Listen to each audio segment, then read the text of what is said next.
How's it going, everyone?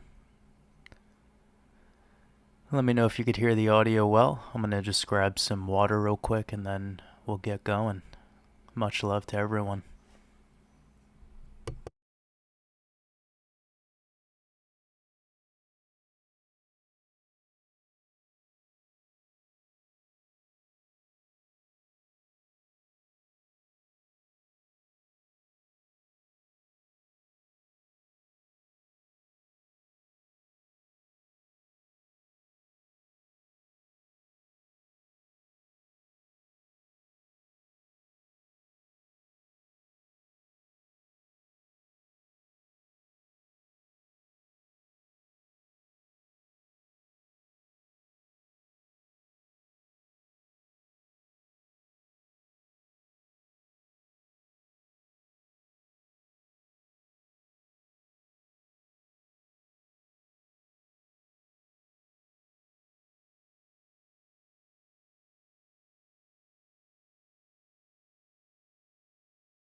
Hello, everyone.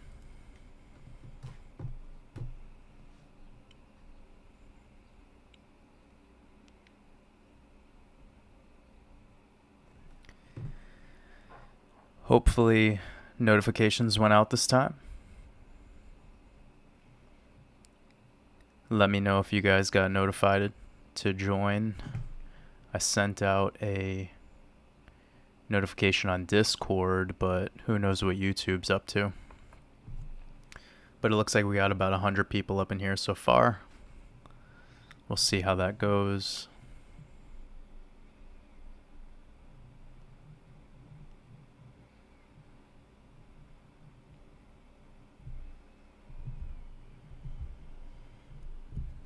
Wishing everyone a beautiful week.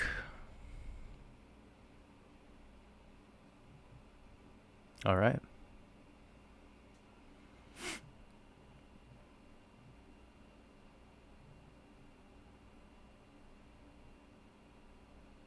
I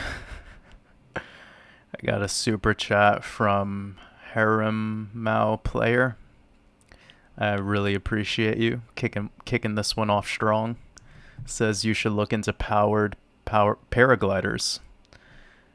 If you like those scenes, we've all been replaced by clones and we're all malfunctioning like Biden.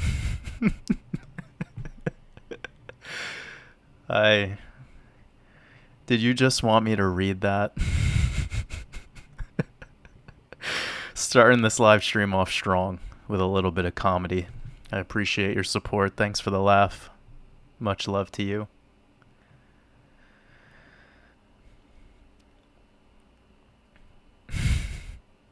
All right, Mr. Jansen, Debbie Beal, Rosemary, JC, Liberty Prime, Mike Rowland, Susie, Psychedelish, Dry Ice. I appreciate all of y'all. Chester, Javier,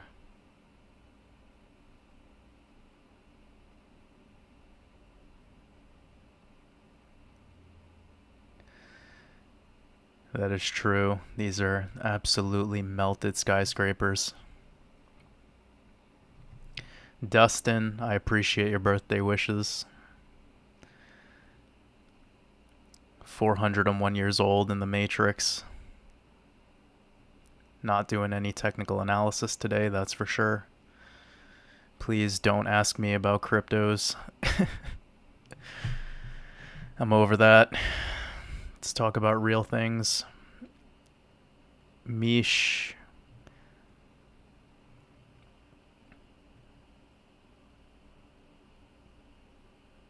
All right. I'm not really sure how many people are showing up in here, but let's assume that it's all working out as planned.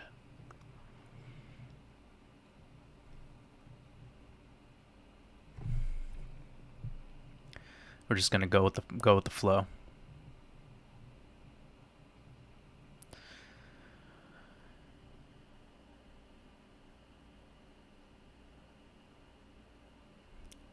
I got Grease in the house. I appreciate you.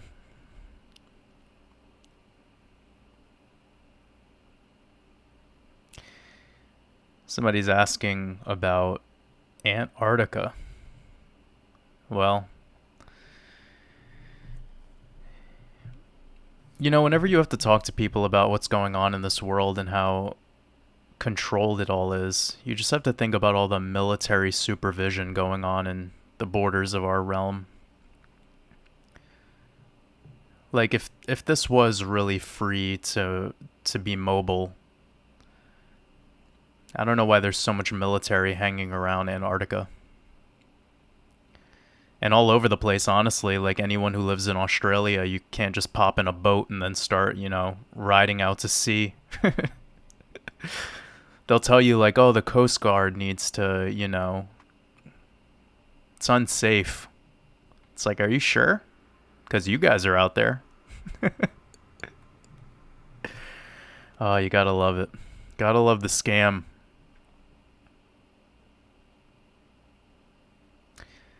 How's it going, Diggs?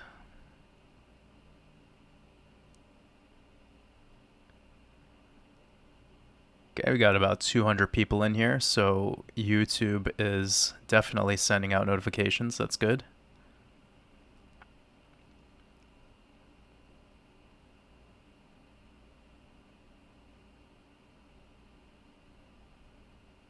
Whoa. Jack the Ripple says, I swear there's a foreign TV series on Netflix and I can't remember the name of the show, but in the show, the people watch a podcast online called Waters Above. No way. Let us know about that. That'd be crazy. I would not be surprised, actually. How's it going, Sherry? Oh yeah, tonight's the full moon. I forgot about that. Well, happy full moon, wolves. This is our night. It's beautiful to be with all of y'all. I forgot it was the full moon. I should know that, because yesterday I was on a really long walk, and it was basically a full moon at night, and it was beautiful. Super clear skies.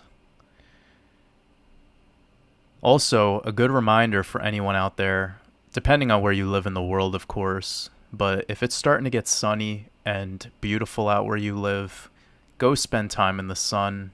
Be out there in Mother Nature. Try your best to get off these screens. So a lot of people spend a lot of time looking at these charts, and the sunshine is out and it's beautiful, and you just gotta Gotta be out there with Mother Nature sometimes. I do get that some people that follow my content are full-time traders, like day traders, so much respect to all of y'all. You guys are legends, of course, because very few people get to that level. I know a lot of people that are full-time day traders that have taken my courses and they correspond with me all the time. So I know those people have a little bit of a different lifestyle. You know, they really get a lot of thrill and a lot of enjoyment out of trading and looking at charts and doing TA all day. But for the 99% of you guys, you know, definitely get out there in Mother Nature, especially those people that are still like kind of in the cusp transition out of the wintertime. You know, a lot of people in the world, they're just, you know, snow all the time, super short days, not a lot of sunlight. It's cold, you know, staying inside a lot. This is the year out of all the years that once you start getting nice weather, enjoy as much of it as you possibly can. Remember I said that. Like, if you truthfully want to raise your vibration, it starts with getting out there in Mother Nature, for sure.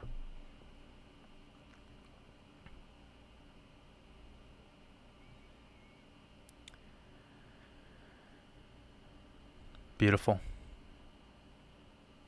Okay. Awesome. So I'm hearing a lot of people saying that they did get the YouTube notification. So I figured out a little bit of a cheat code for next time I do the live stream, and I did it on this time and it worked. But the last two times it didn't work, and basically I started my streaming software at the same exact time that I made the live stream on YouTube public, and it caused a glitch. So I learned how to get a little more control over that.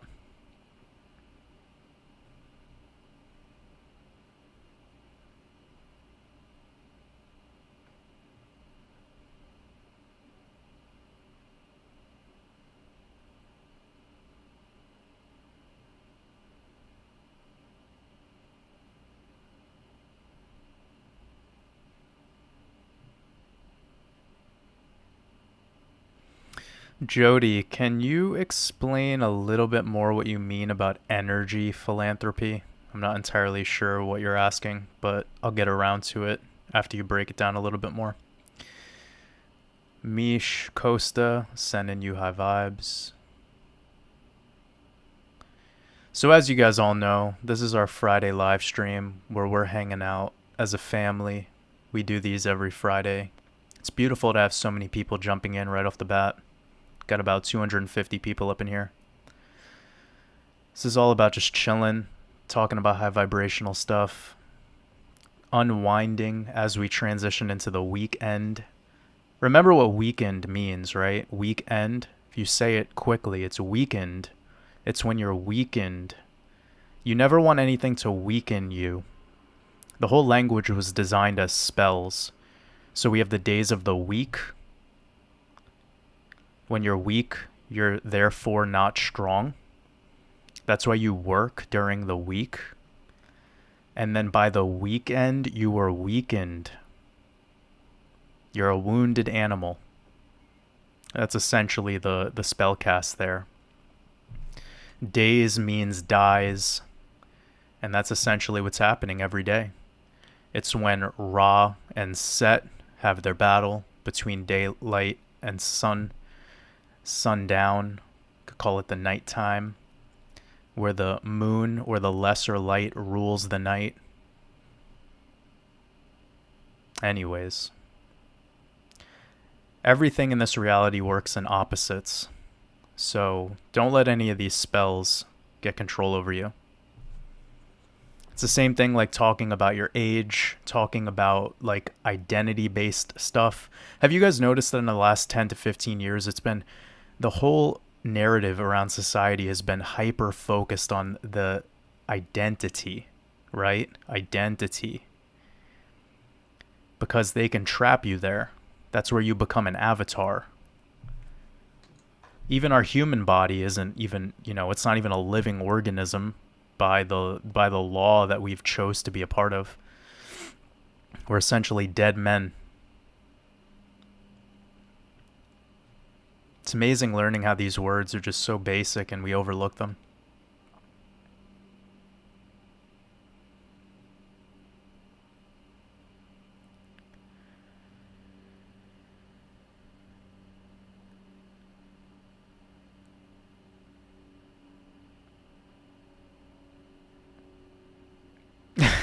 Somebody asked me if I peel my grapes. That's funny. Yo, Sweden in the house. That's amazing. Let's see.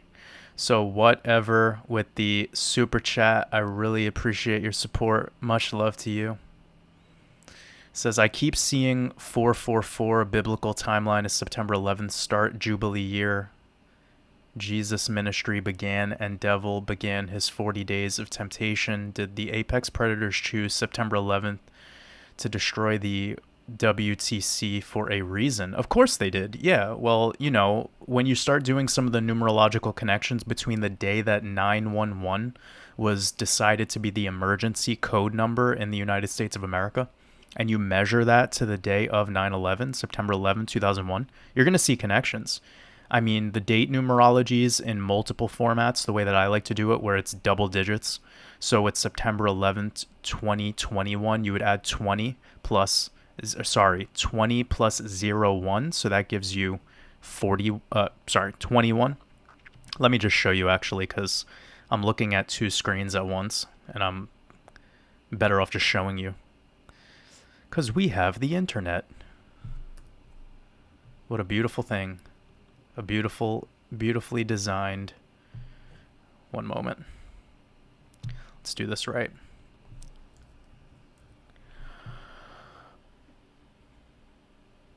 Oh man. So you see 9/11 in particular, you could perceive it in a couple ways. For one, it's 9 times 11, which is the 99, and that 99 connects back to Jupiter, which is really fascinating, obviously. You got that 99 in English ordinal right there. But just to be basic, you can see right here that the standard date numerology is the 14. And remember, we've been talking about this number 14 quite a bit this year. Remember, the Super Bowl of the Cincinnati Bengals against the Los Angeles Rams was a total of 43 points between both teams, and 43 is the 14th prime number. So you can see 9/11 with standard date numerology, 9 plus 1 plus 1 plus 2 plus 1 equals 14. So this 14 number is very interesting. It's showing up a lot. I've been seeing it a lot in my decodes. Also, remember guys, today's the 77th day of this year. So if you watched my last YouTube video, you could remember in my last YouTube video, I was telling everyone how like I was anticipating the full moon energy of this month to come in a little bit earlier, and the date of that release was, I believe, the 13th of March. So it was like this past Monday when I released that video. And I was telling everyone like, hey, I feel like this is like the end of the bearish energy and probably this is the lowest we'll go.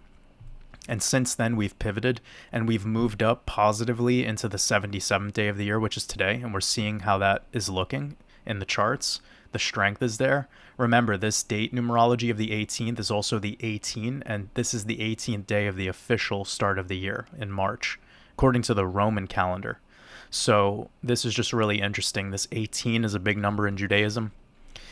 But anyways, to get back to 9/11, I mean, the most obvious one is September 11th is typically the 111th day of the year. And you could see that 9/11, 2001 right there, and days left in the year giving you 111. I believe I said days left in the year. And that 111 also shows back in New York in just standard English ordinal Gematria. So that's ABC equals 123. And you could see New York gives you that 111. Of course, this happened on 9/11, leaving 111 days in the year. And then that 14 connection is definitely interesting. And remember, in my last decode, I was telling you guys how Twin Towers has that 166, and that turns into a big connection between Russia and Ukraine put together. 166 in the same cipher. And then you notice that 30, that let me see this real quick. Yeah, this is definitely interesting how that big connection there between that 166. So one of the things that Logan was talking to me about is whenever you have one of these power numbers, because I guess you could consider them master numbers, but only up to like 33 is the official ending of the master numbers. So you have 11, 22, 33, and then anything after that, the 44, 55, 66, etc. They're called power numbers. It's just nitpicking. It's not really that important, but anywho, the point to be made here is when you're throwing that one in front of the power number, that sort of amplifies the number. That's one of the things that me and Logan had a discussion about, and it was pretty influential in my work because I was seeing this phenomenon happen quite a bit, especially in Gematria, where we're getting these, it'll be like 188. And I was asking him a little bit more about that and his findings. That was one of the things that he pointed out. But that Twin Towers and Russia connection in the same cipher is very important. For those new to Gematria, you really need to be sticking to the same ciphers. I'm seeing a lot of people get into Gematria lately, and they're just like mixing all this stuff all around. And I've done it in the past, but I do it contextually. I'm tying it back to things that actually make sense to tie it back to. When you're just typing in a bunch of stuff into a Gematria calculator and you're mixing the English ordinal and comparing it to the reverse full reduction, but there's no synergy between those two connections whatsoever besides the number itself, it's not really how it works. So with true Gematria, you're actually aligning the actual cipher itself with the connection. This comes back to real Gematria, meaning utilizing the Hebrew language, the Hebrew characters, and matching them together. So just to help everyone out, like when you're taking the Chaldean cipher, you kind of want to match it within another word's Chaldean cipher. You don't want to be mixing it all around, unless it does have some sort of connection, right? There's plenty of examples in the YouTube videos that I put out, but I just wanted to help people out with that because, again, I'm seeing that even my work has spawned probably 20 new crypto channel or 20 new decoder channels. Tons of people in the community and other people that I know from other communities have reached out to me and been like, hey man, I've started doing Gematria since, following your work, and then they'll share with me some of the things they're doing, and I'm like, slow down. They're just mixing and matching so many things, and there's no focal point. It's just all over the place. So again, I'm just saying this to help people. When you're decoding, you need to focus on the connections of the numbers within the ciphers. And if you're not going to do that, you at least have to make these connections into something else that's sensible. For instance, this New York with the 33 in the reverse full reduction cipher. If you're seeing another word and then in the reverse full reduction cipher you're seeing 137, that actually makes sense as a connection because 137 is the 33rd prime number and you're connecting it within that actual same cipher. Now you're getting some confluence, but it'd be even better if you were tying it into something that was relevant to New York or New Amsterdam or something, Brooklyn or one of the boroughs. Just has to have some connection, Again, decoding is quite a fascinating thing. It's been around for a while, but this style of doing it with like a Gematria calculator, it's been popularized quite recently, and I think a lot of people are just starting to wrap their head around it. And too many people are getting into it by just typing in random things and pressing match. And then they're like, look, Russia, Ukraine, it matches, like, and then they'll just start connecting like random shit that has no, it's ridiculous, Look, Raiders versus Rams, it equals all the same things as Russia, Ukraine. But like where the Flintstones. So I hope everyone, one of the things you could learn here with decoding is when you do have this, never press this match button. Don't ever press this. This is going to send you down a toilet bowl. And I'm flushing that toilet bowl for you right now. Don't use that match button. It's garbage. It's essentially all the input data from other people out there, and it's aggregating the data, and when you press match, it's just assigning all of it. But it doesn't mean you're actually getting, data that's useful for the decode that you're working on. In order to do that, you have to have a base knowledge, either in mythology or astrology or Kabbalah or tarot or Solabuska or just something,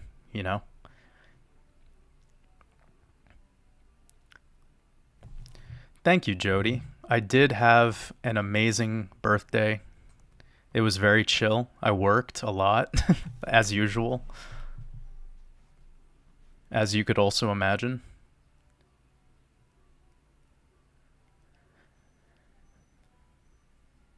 Great, it's beautiful. We have about 300 people up in here. Appreciate everyone showing up. Sending y'all a lot of love.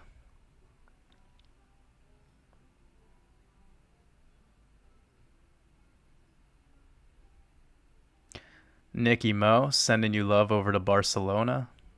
Appreciate you. Scott Bryce, much love, brother.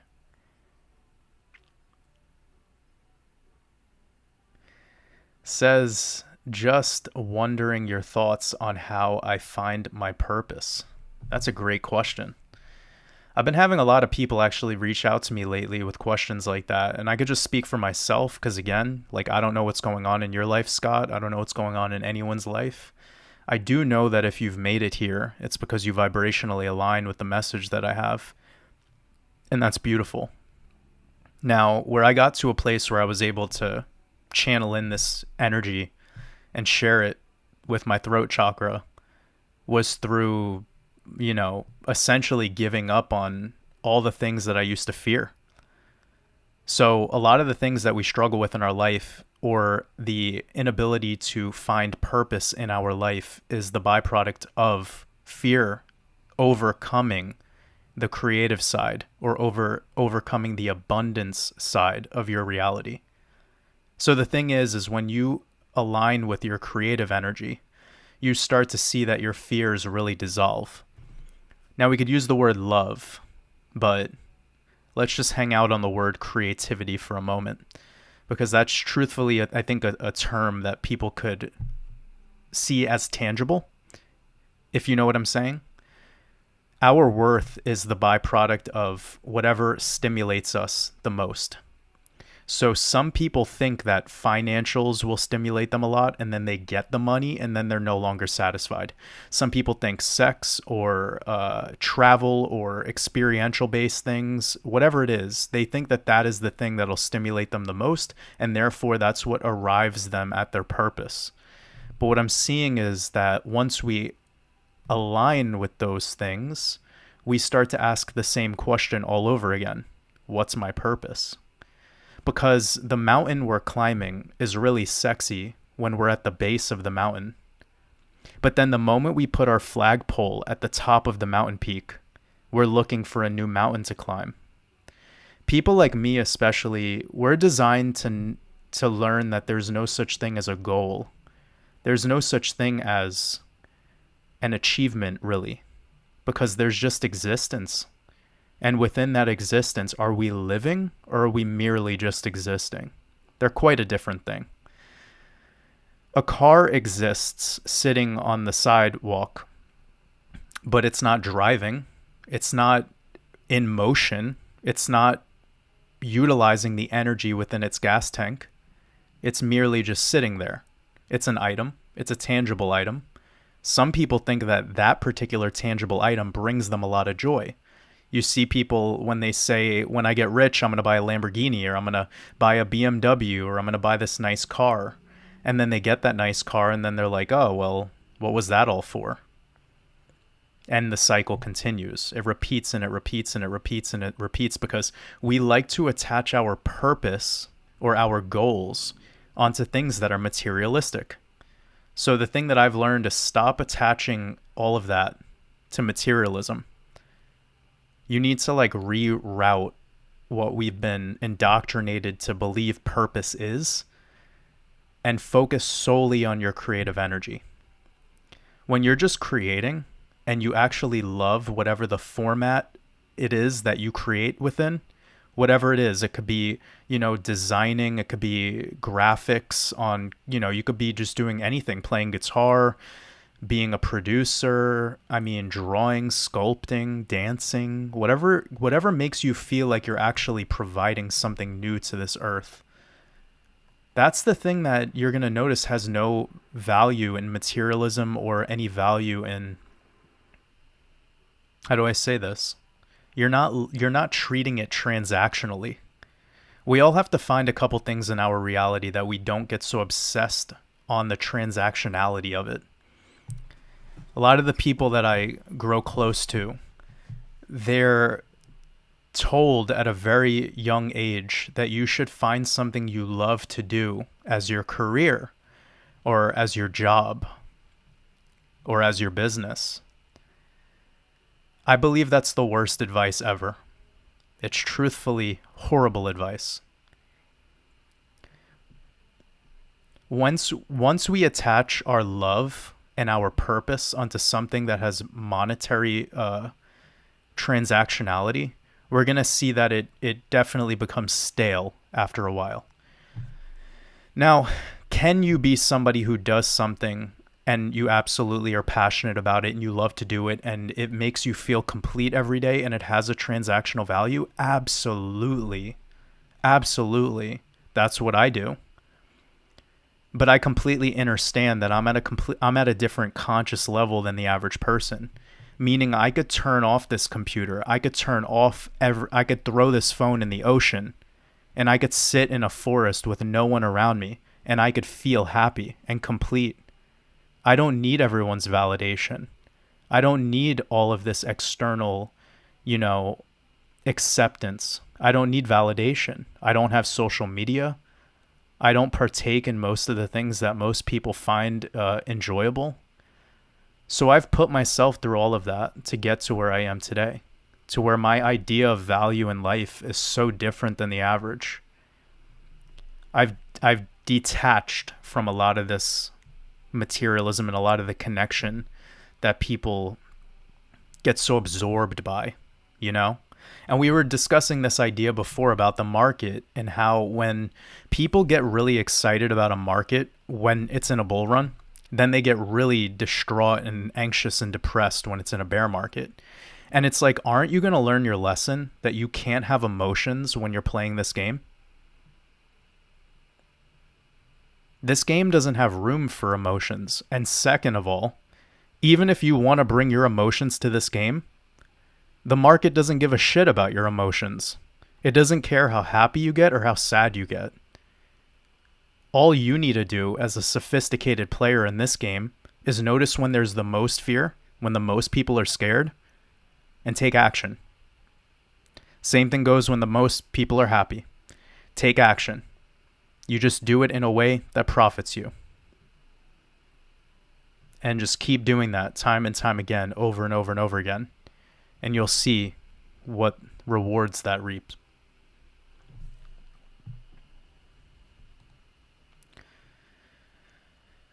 The idea of locating purpose is quite an immense task. Because what even is it? Where does it come from? Like I was talking about this story about myself and how I've had these very humbling experiences with my higher self where I've noticed that I became imbalanced in ways in my reality and I had to take a step back. I had to remove myself from friends and family. I had to become hermituitous. Go on the journey of lonesomeness and ask myself, what am I doing here? What am I supposed to be doing? I wasn't asking questions in the external world. I was going within and finding my answers there. And when I figured out that was the secret, that was the key. It was amazing that all the answers were right in front of my eyes. There's no book out there. There's no guru out there. There's no religion, no scripture, no anything. We legitimately have all the answers within. We just have a lot of detour signs that we've been way too distracted by. Like truthfully, and this is kind of old news for people who've been tuning into these lives for a while, but I believe that besides love, the second most valuable currency is attention. And how much of that attention do we see the world essentially allow to be confiscated from them? whether it be these social media platforms or it be what's going on in the news. It's like every month there's something new for people to get distracted by. And then they wonder why their life is so stale, why their existence is seemingly so meaningless. It's because you're external. Everything about your reality, your whole center of attention is no longer within your center. It's within everyone else's center. It's within Kanye West's center and the Democrats and the liberals and the this and the that and the V word and the C word. It's like, great, you don't believe in a virus, you don't believe in a mask, great, now do something about it. Do something. Like, yeah, you have all this knowledge and all this wisdom, but what are you doing about it? Are you happy? Are you creative? Are you bringing anything new to this world ever? Like, I'm trying to just be honest with everyone, you know? Because it's the same people that have all this knowledge and all this understanding, typically the same people that are struggling with happiness. Maybe the goal isn't necessarily just happiness, it's neutrality.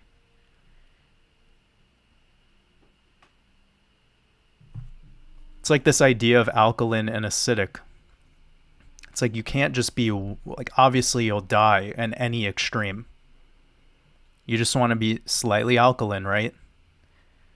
You want to be as neutral as possible, slightly happy. And instead of the word happy, I just use the word love. Because the more blissful I become is the byproduct of the more allowing. The more I allow everything to just be what it is, the more complete and blissful and euphoric this experience actually feels for me. It's seeking the happiness and then getting worried about yesterday and tomorrow. That shit is a never-ending calculus equation of nonsense. It has no start and no finish. Because it's based in things that don't even actually exist. The only thing that exists is now. And what are you going to do about your now? That's what you could control. And how it manifests itself moving forward into tomorrow is the byproduct of the positive energy that you put into it now. Even if you have traumas yesterday, even if you had a horrible past, you get to make a decision today to let go, to stop hating all the things that you fear about the past, all the people that you make fun of, all the negativity that you spread. You get to make a choice. What do I want to do with my now? Do I want to create? Do I want to be artistic? Do I want to spread love? Like, what do I want to do with my now? Or do I just want to be completely in bliss? Do I just want to meditate? Do I just want to take a walk, hang out with my dog, hang out with my children? Those are beautiful things as well. And I promote those ideas all the time to people. A lot of the time, some people that I've spoken to are so great and so creative and so just amazing, like geniuses. They're too creative, and that is unbalanced for them, right? So this is very thorough. This is very multifaceted. There's a reason why some people become CEOs, and there's a reason why some people are just worker bees. Everything allows perpetual balance. If everyone was queen bee, this world wouldn't work. If everyone was drone, it wouldn't work. The apex predators who run this realm, they know this. And that's why they let particular people climb their way to the top, even if they're not of the bloodline. And that's the celebrities that you see. Gotta remember, there's a huge difference between somebody like Jay-Z and Warren Buffett. Huge difference. People think that there is no difference, though, because they're just quote-unquote elites. Trust me, there is quite a difference. One is an entertainer, sock puppet. The other one is a bloodline-related going back to Sumerian times. One of them had to work their way to the top. The other one was just purely there for the ride. And I'm sure you could put 2 and 2 together. But anyways, let's move on. Jamie T, appreciate you. Damien. Got Dubai in the house.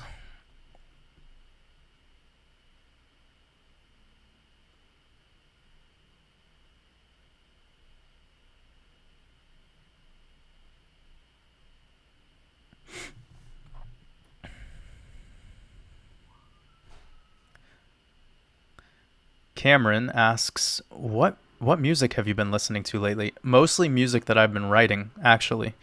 But I did check out this artist, Nick Grant. Amazing.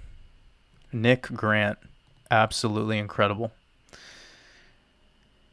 He has one song that I reposted in the Discord, and he was literally talking about like the Anunnaki and all this stuff. I'm like, yo, where are these rappers?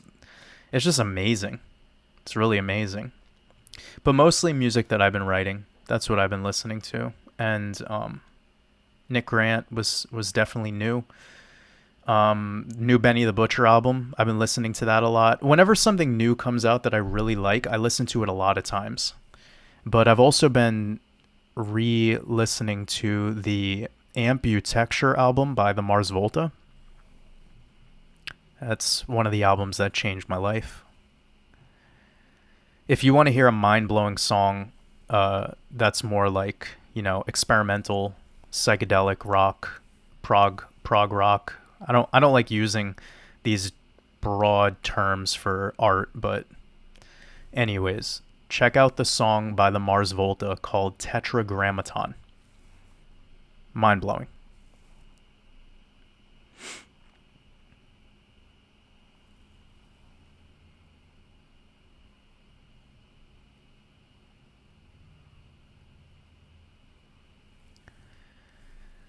Lucy Halliday, sending you lots of love over to Queensland. I hope everything has been okay for you. I know that it's been a lot of floods over there. Hopefully it's gotten a little better.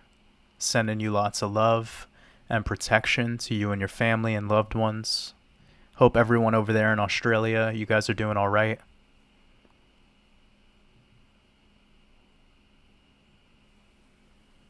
Gonzo, sending you lots of love. I appreciate you.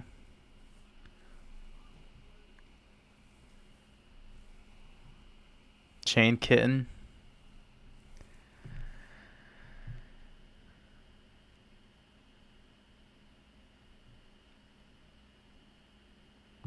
He said saying y'all is a vibe. Yeah, I've been saying that for a while. Even though I'm from Brooklyn, New York, I'll throw out some of that southern twang on y'all. Gotta do it.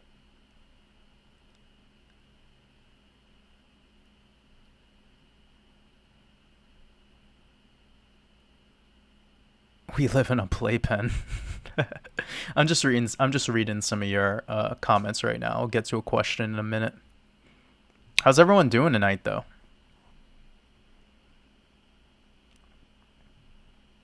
What are we going to talk about today? Need some inspiration. Kevin B says, do you ever listen to John Levi? I do, actually. He's like one of the few YouTubers I pay attention to. So shout out to John Levi. Much love to that dude. He's putting out incredible work. John Levi is a smooth guy too. You could his art is so non-confrontational, but he's exposing one of the most unknown truths that's right in front of our face. That's why I really like what he's doing. Crypto Angie, I appreciate you. Again, whatever, I appreciate your super chat. Sending you lots of love.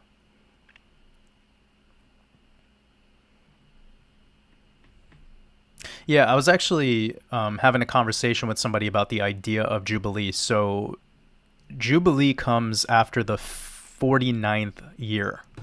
So we are on the 49th year currently, and that ends on September 26th, 27th, the end of Rosh Hashanah this current year.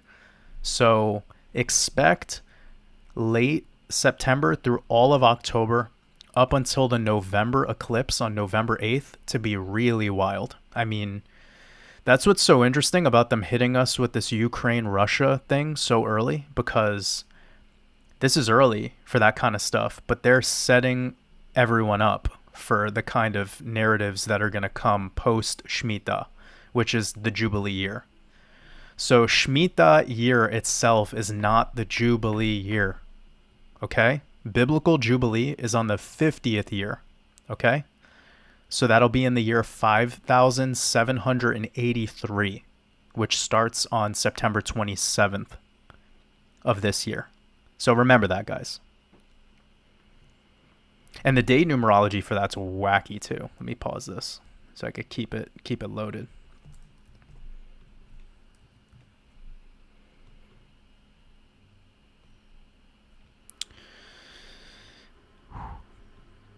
I mean, right there, just right off the bat, you see that the standard date numerology gives you that 24.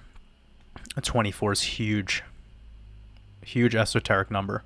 But here's what's great about the 26th. This, I think, is the official Rosh Hashanah day, and that 26th of September in 2022, which is the transition into the year 5783, Hebrew year, you get the 77, okay? And this is important because remember what I was talking about earlier, how today is the 77th day of the year. This 7 is really important when we're talking about Shemitah. And you could see right here that this date numerology, when you're adding up double digits, this gives you the 77 on the September 26th, Rosh Hashanah day. And that 23 right there ties back to a bunch of connections, but let me just show you really quickly. So we got Moon, and this is the most important one with 23 in Chaldean because that's the standard date numerology, and it's on a Monday, okay, day of the moon.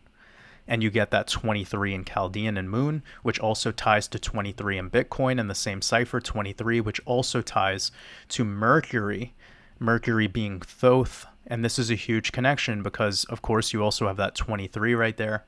But remember, Mercury is who's controlling the fiat money system, the scam fake money, okay? That's Mercury's job. So just remember that 23 connection's massive, and it's on that transition into the year 5783, which adds up to 23, okay? So how many 23 connections can you possibly get? That's huge, okay? So it's the 23 date numerology turning into the Hebrew year of 5783, which adds up to 23. And this ties back to the moon, 23 in Chaldean, which will be starting on a Monday, the day that starts the week. Also, it leaves 96 days left in the year, and that's the 69 backwards, the mirror of 69, the yin yang. It's all about balance. Obviously, that 77 is all about balance. And the 77 is important too. This was another connection that I made on the recent interview that I had with Donut Factory, which we'll be releasing probably in about a week. Also, shout out to brother Alex, Donut Factory, sending you lots of love, brother. I appreciated you inviting me on for that second interview. Had a blast. Alex is an amazing guy. So anyways, I was trying to break down a little bit about the importance of the 77 a little bit earlier because, again, we were talking about how 9/11, which was September 11, 2001, was the 14 date numerology. Well, 7 and 7 together, 7 plus 7 equals 14. Okay, so that's another way of perceiving the numbers. It's important. Also, like Jupiter gives you 27, and you could perceive that 27 as 2 sevens, 77. This is where you take numbers that are exoteric and you start going within deeper. This is where they get more esoteric, right? You could do this with any number. But I just think this particular date is absolutely fascinating. And of course, this will be the 21st anniversary of September 11th. And that 21 is 3 sevens. 7 plus 7 plus 7.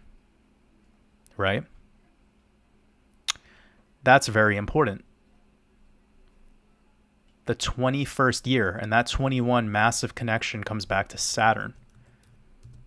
21 in Chaldean. You guys probably know that already. And let's see where this day ends this year. Oh, so September 11th this year is going to be on a Sunday, which is really interesting. And it's still leaving 111 days left in the year on this particular year as well. I suppose most years it is like that. It's going to be an interesting year.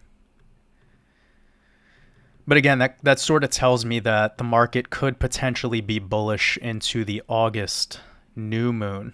So keep that in mind. And it'll probably be something that ends in a 14. Ooh, maybe we don't get any 14s. It'll probably end in a 14 date numerology, a 22, or a 15. The 14 coming back to the ram, or the 15 coming back to the tiger and the year of the tiger, and the 22 coming back to this particular year and the Hebrew year ending this year, 5782 with the 22. All right, I'm sure you guys love the decodes, but let's get back to the... If you guys enjoy the decode stuff, let me know. I love freestyling decode stuff for you guys, but it is a Friday hangout, and we try to not get too deep into that stuff.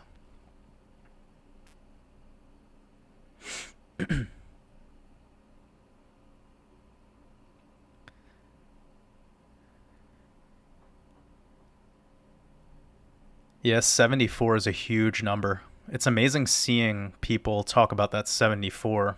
I was breaking that down also as well with, I know I said I would go back to the questions, but now that I'm seeing you guys talk about these numbers, I mean, it's really important. So you get the 74 with Jesus in English ordinal. Just pay attention to the English ordinal, okay? You get 74.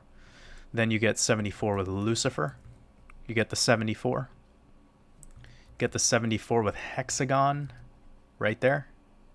Okay? And where this all ties in together with the 74s, it's Saturn's hexagon.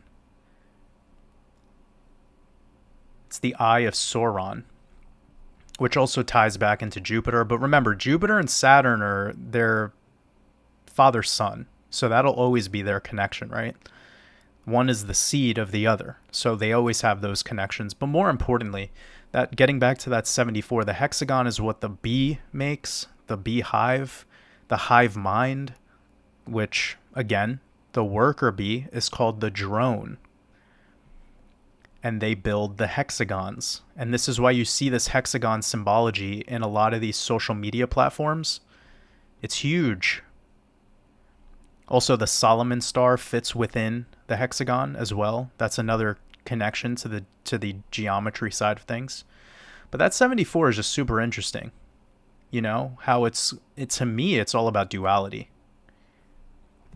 But it could go deeper than that, of course. But I'm going to break more of that stuff down when I get into releasing my Gematria Masterclass information coming out probably by the end of the summer. We'll see how things go. I'll be, again, like I said, I'm going to be focusing more on creating music this summer. But, of course, I will be running this channel still and doing all of that good stuff.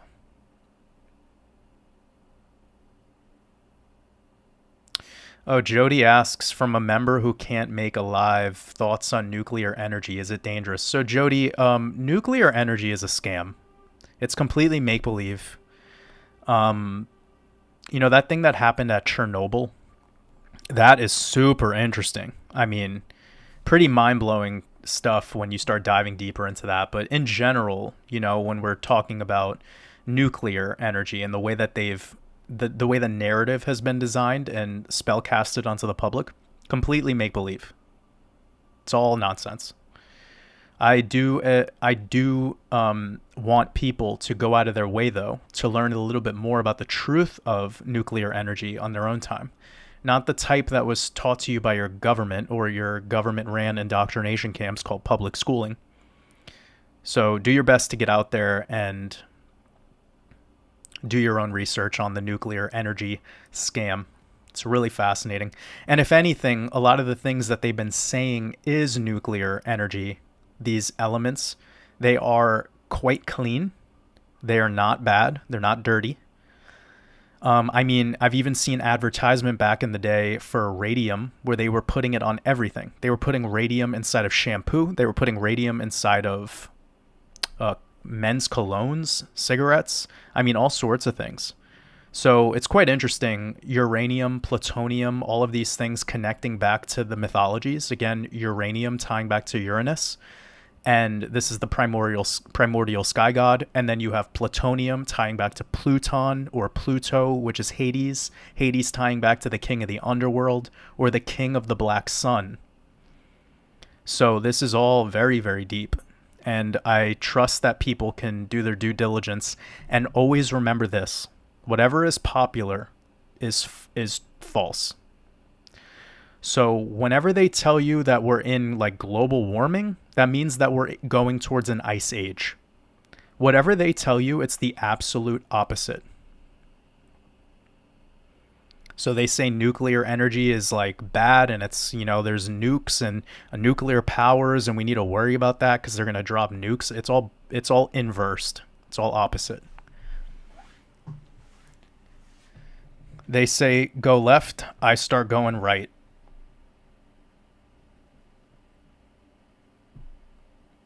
And I don't mean politically. If we're talking politics, I go up. I escape.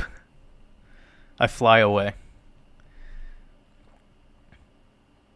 So, Miss Queen Freak, appreciate your super chat. Thank you. Sending you lots of love. It says my birthday equals 22 in all ciphers. So when you type in your birthday in digits into the Gematria calculator, it's always going to be all the same because numbers don't change their Gematria per cipher. Because Gematria is when you're utilizing words or letters. And those letters are coded independently depending on the cipher you're using. So if you were, for instance, to put in today's date as 3/18/2022, it's always going to be 18, even if you put the 2022 first and 3/18 after, or if you put the 18 in the middle and the 3 after, it's always going to be 18. Now, it'll change if you start using letters because the letters are coded independently per cipher. So the Chaldean cipher, for instance, never utilizes the number 9. And remember, that 9 is important because it has to deal with spatial infinity. It means everything, whilst 0 means nothing. Okay? So 0 and 9 are very polarizing in that regard. But when we're doing the Chaldean cipher, you're never going to see any individual letter be given the value of 9. So removing that, but then having this specific coding, it's really intentionally done. And again, go study the Chaldeans. They were astronomers, astrologers, very, very sophisticated beings who most likely had the remnants of the ancient Egyptian mystery schools right at their fingertips. And with that being said, the reverse full reduction, you could see it has a different cipher layout every time you hover over each cipher. So that's, again, a big reason why when I'm teaching people Gematria, I always focus on the English ordinal Chaldean as my number 1 and 2 go-tos, and then full reduction is my second or third, we could call it the second most important, because I would like to consider English and Chaldean very impactful. The reason I give English so much merit is because we're utilizing the English language in most of the keywords that we're using, So again, when you're doing Hebrew Gematria or Jewish Gematria, it doesn't make any sense to be utilizing English words in Jewish ordinal unless you're taking a Jewish word and that has been translated from its Hebrew characters to the same pronunciation, but in the actual Hebrew language, or Yiddish, if you even wanted to perceive it that way. That would be a more accurate way of using the Jewish ciphers. But it makes no sense to be using completely English words and be utilizing the Jewish ciphers, right? But a lot of people will do it anyways and have their reason behind doing it and whatever. I have no time to argue with those people. They could do whatever they want, but the results are varying because typically most people don't even know what they're decoding. You have to have some origin point for what you're decoding. Remember, I said that earlier. It's really important. Let's get back to some of these questions.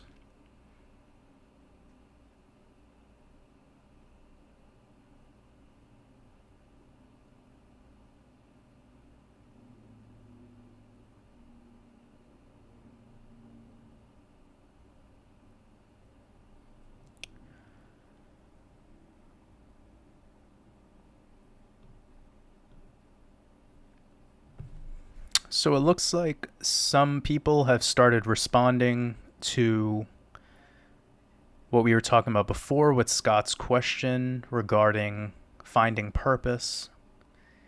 And some people are saying some great things. One person said, most need their other half. I agree with that.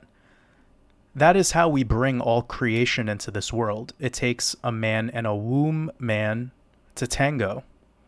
So yeah, of course we need our other half. But here's the thing.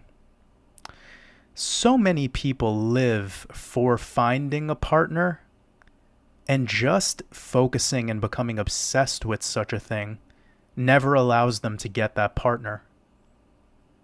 When you love yourself, when you can be alone, that's sexy. That's sought after. When you're just in your own vibe, you're gonna attract the right person. So yes, we all need our counterparts. We all need somebody to enjoy this matrix with. But the thing is that a lot of people make it their sole purpose in life to just find a partner, procreate, have a dog, a house, a white picket fence, and a future of misery. I also have met many people since, doing this channel where they have become enlightened, and now that they are at this stage of vibrational frequency, it is so difficult for them to maintain homeostasis with their current partner that they had before their awakening, right? So when I speak my words, it's to the ears of many. But I do understand that a lot of people really do need someone. They do. They really need someone. But it's the ones that have mastered being with the self, with the higher self, the ones who don't just long for everyone else's attention. Those are the ones that can make it through those tough times. I believe that's important. And it's helped me a lot.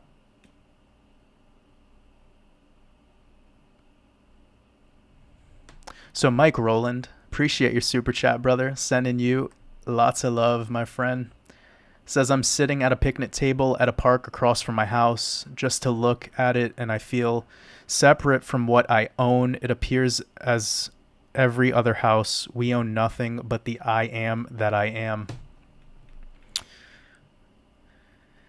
The word own and ownership are really interesting to me.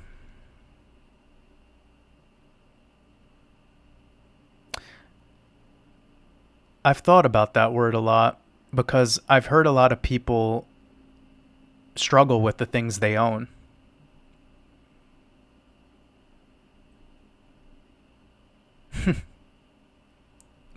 I'm just like smiling right now because some of these words have become so foreign to my reality.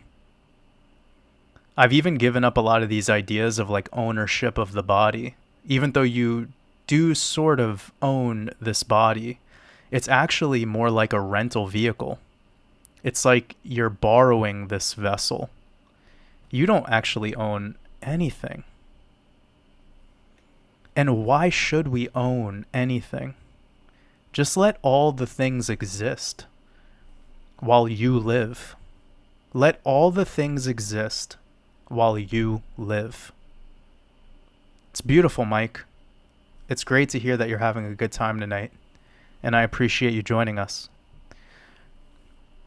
Pretend, I saw your super chat. I'm sending you lots of love. Thank you so much. You know how we do.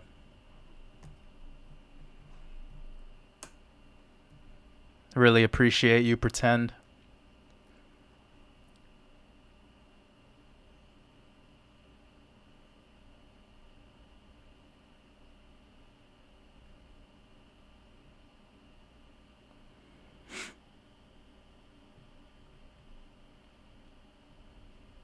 Yeah, the journey of giving up ownership is quite interesting because remember this, the modern motto of the New World Order is you'll own nothing and be happy, right? That's like their That's their new motto. Just think about this for a second. We're going to have a good time talking about this. Right? So own nothing and be happy. I kind of fuck with that. Like, has anyone here ever just been in a tent, like hitchhiking and being homeless for like a week? Has anyone just tried that? To just see what it's like to make it through the elements and the chaos of being out there in nature. Just hiking, camping, hitchhiking, like even for 2 to 3 days. When you get there, right? When you get there to that place, you own nothing, and it was the most happiest I've ever been. So some people who are like quote unquote truthers, they get so like offended by this Klaus Schwab guy and his you'll own nothing and be happy thing. And I've thought about it a little bit too. And I'm like, I always try to think deeper or outside of like whatever it is that I'm presented, right? So at first I used to kind of talk shit about this whole thing and I used to make fun of it, as we all do, right? Don't we all who know about the World Economic Forum and Klaus Schwab, don't we all have something a little bit negative to respond to when it comes to that? Of course we do. But the whole point of getting together on these Friday live streams and the whole point of bringing this family together is love. And the more that these apex predators try to taunt us, the more I laugh. Like, the more they try to scare me, the more they try to make us fear, it's like the more I just giggle. I'm like, you guys can try whatever, like Bill Gates, fucking, come on, any of these quote unquote leaders. You guys can try all you want, but you can't fuck with a wolf. You can't fuck with a lion. You can't fuck with a dragon. So just don't let them fuck with you. Like, take everything that they try to implement or create as a narrative and turn that energy back onto them. Don't let it scare you. Don't let it make you feared. But like at the same time, I'm thinking about that statement, and I've thought about that statement a couple of times, how, wow, it's actually by truth. Like, think about all the quote unquote things people want to own. People think that they own their house. Your house is on a mortgage. Mortgage comes from morta and gage, or it literally just means death grip. Like, mortgage means death hold. It's a death grip. So, do you really own your shit anyways? Like, do you even own anything, truthfully, under the modern systems we have? I'm just wondering. Like, I don't know. But I laughed about it the other day. I was just like, wow.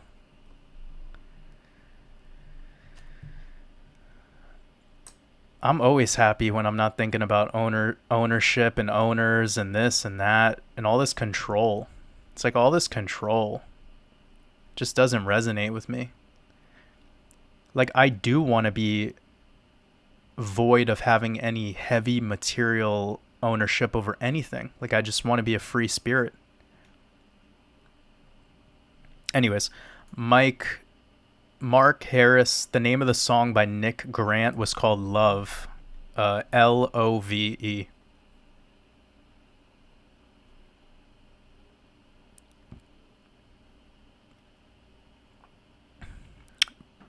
Oop. Let's restart this, John. I love this drone footage of Wonderland. I see Logan showed up. Appreciate you, brother. Sending you lots of love.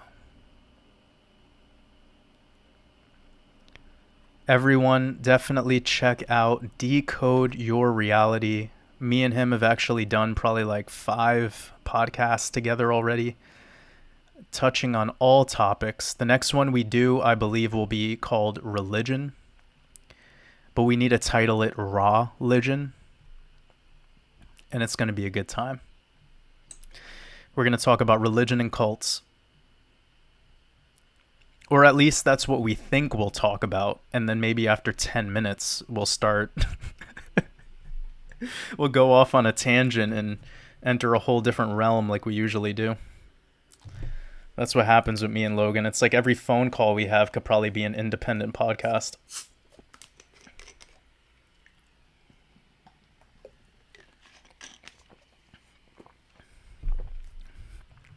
Okay.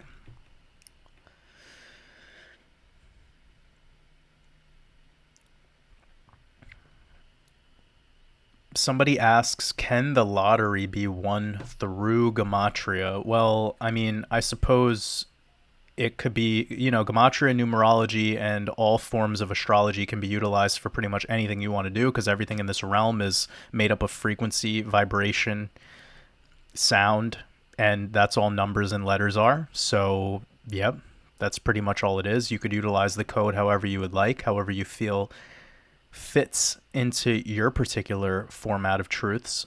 But for me, instead of gambling or trying to do the lottery, I rather create things and share my creation with the world instead of trying to roll the dice and hope for the best. But again, for those of you that like to gamble and like to do stuff like that, sure, of course. Gematria has been used successfully for decoding and being used in sports and all sorts of things, but I personally rather use it for things that are a little bit more conducive to my frequency. But use it as you wish. Dr. Savage 84, sending you lots of love, brother. It's been a while. I hope you're doing well, and I appreciate you as another fellow decoder in this realm. Shout out to Dr. Savage. Got a couple decoders up in here. Feeling blessed.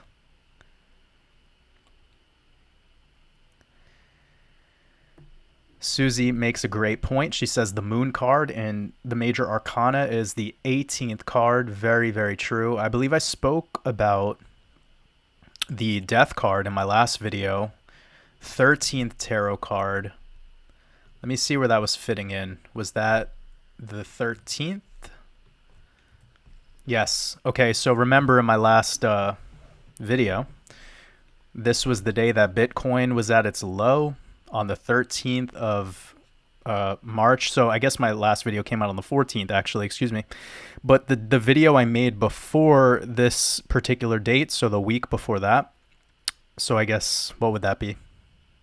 3 videos ago? I don't know. Just go to whatever video I made before March 13th, and you're going to see me talk about this big connection here between March 13th and the 13 date numerology, and I brought up how that ties to the 13th tarot card, which is the death card. And on that exact day was when Bitcoin hit its low and then reversed out of that exact day as well. And then it went to the 14th, and the 14th starting the positive aspect. Again, with that 14, this whole year been giving us positive aspects. Every single time we get this 14. Like without, it's just, wow. I think we really cracked the code here, guys, on this whole Rams Super Bowl shit. Like, I did not know how important it was to decode that. Esoterically decode the Super Bowl. It really gave us so much hints into how we could start utilizing the code for positive and negative aspects and how they could shift from year to year. Like typically, a Jupiter placement would be giving you a positive aspect, but all the Jupiter connections that we've been making this year have been negative so far. So you can't just take it for what it is. You have to see it a couple levels deeper and then start making those connections, and it's going to be really, really mind-blowing stuff. Anywho.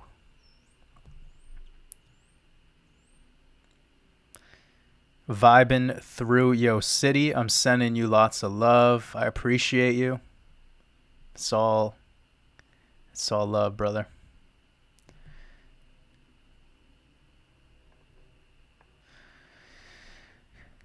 Gabriel Sixto with the super chat. I appreciate you. Says, do we still... let me read this. Do we still in time to make money on internet besides crypto? Which business? It's tricky. Oh, so here's the thing. When it comes to business, just do it online. But when it comes to the way that you create or generate money, it's, a lot easier when you do something that you have some sort of skill set in. So what's your skill, Gabriel? Or Gabrielle? I'm not sure if I'm reading your name correctly. But anyways, the only point to be made here is if you have a skill or you have something to share that is unique and genuine and you own it when you deliver it to the world. What I mean by own it is that, is it your truth? Not someone else's truth. Is it your truth? Okay? If you're able to specialize in sharing that information with the world, people will resonate with you. People will support what you're doing. But you have to own it. And I'm not saying that you want everyone else, don't care about everyone else. This is all about you. Because the energy you put into your creation is what fulfills you. And if you're fulfilled, it will fulfill others. But in your starting stages, you really, really need to put 110% of yourself into something. Making money on the internet is a million times easier than making it in any other format. So, of course, we still have a lot of time to make money on the internet. And crypto, out of all the ways to make money, would be the most obvious because it's the most new asset class.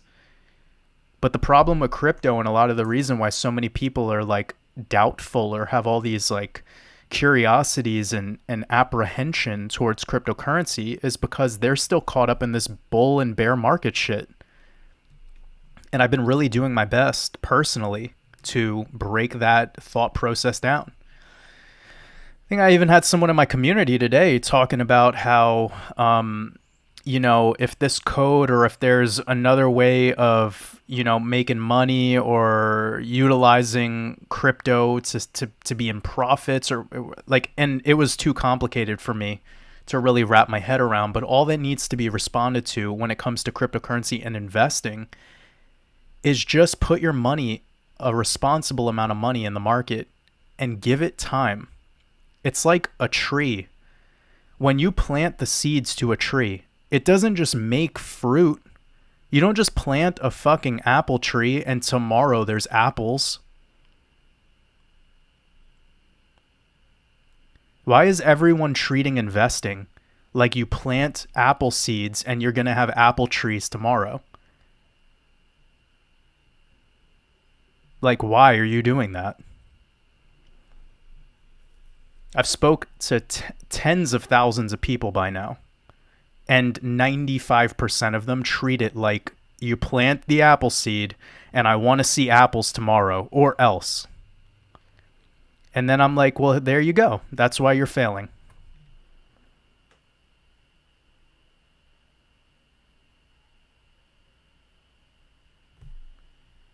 It deserves some silence, doesn't it?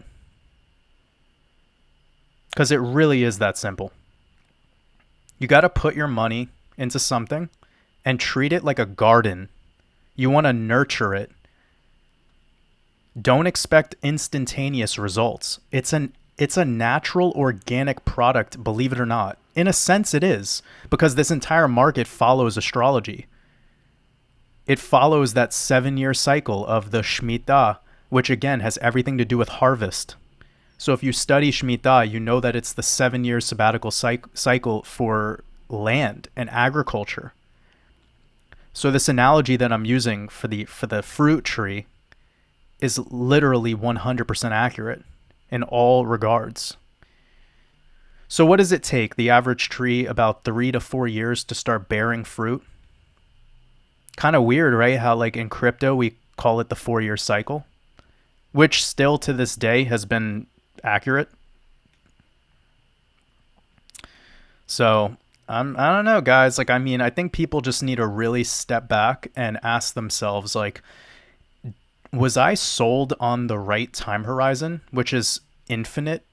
Like, an investor is not a 4-year decision. An investor is a forever decision. Your investments are the last form of income generation. Okay? Go study Robert Kiyosaki's quadrant, his financial quadrant. He talks about how you have a job, then you have self-employed, which is essentially buying yourself a job, then you create a business, truthfully, and then you have people working for you. Then it starts to become a little bit more passive, and then you move that over to becoming an investor. The issue here is that a lot of people just want to skip all that shit and go straight to investing. And then they wonder why. Like, oh, I'm not making money tomorrow because BitBoy told me that fucking this coin that I invested in, it will go up 10x. It's like, guys, come on now. It's getting pretty spicy in here, isn't it? I didn't mean for it to get so spicy only 1 hour in, but sometimes you just have to let it go, right? Anyways, Gabriel, much love. Do something that you love. Do it because you love it, and share it with the world, and don't share it with the world necessarily because of the transactional quality of making money, because that goes against what I said earlier in the in this live stream, when I was saying that people are sold on this idea of doing what they do based off of loving their job or loving their career. No, no, no, no, no. You create the thing that you love. Share that with the world. The money shows up later. That's the difference.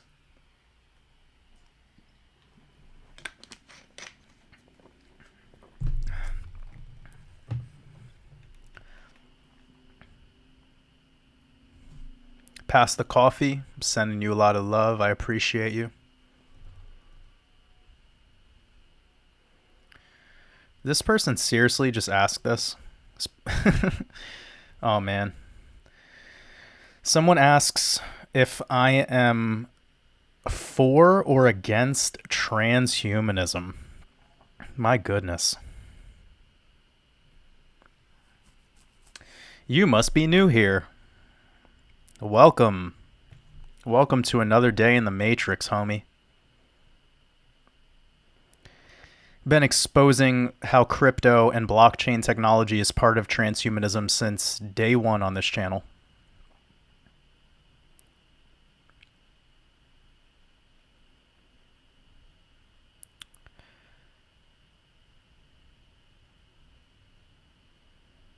So all forms of astrology have their merit. When you settle on one thing as the absolute accurate truth, that's belief. And when you believe, you plasmatize that belief into your truth. And that's where your search stops. And that's where you start to become close-minded. So for anyone out there that's saying, this, Vedic astrology is more accurate than or the Chinese is more... Stop that. Every culture has something that they value, right? This left and right shit, this duality, this is the best, this is the worst stuff, that's going to keep you at the lower states of vibrational frequency for quite a while. You have to let go of that stuff. It all has merit. Now, how will you utilize it is different. But once we speak our spells and are saying that this one thing is good, this one thing is bad, then we learn the bad within that good or the good within that bad. Then it becomes the yin yang, and you start to see that even that symbol in and of itself lacks momentum. It lacks movement. When you spin the wheel of the yin yang, you see that it all becomes one again. Okay? It all becomes one again. 1 and 2 need a translator. That's the third, the Trinity.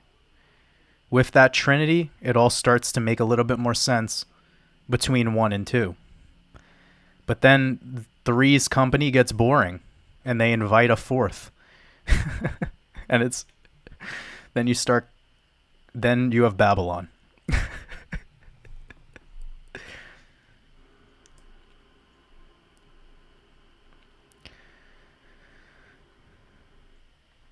Dalton Davis, I appreciate you. Sending you lots of love.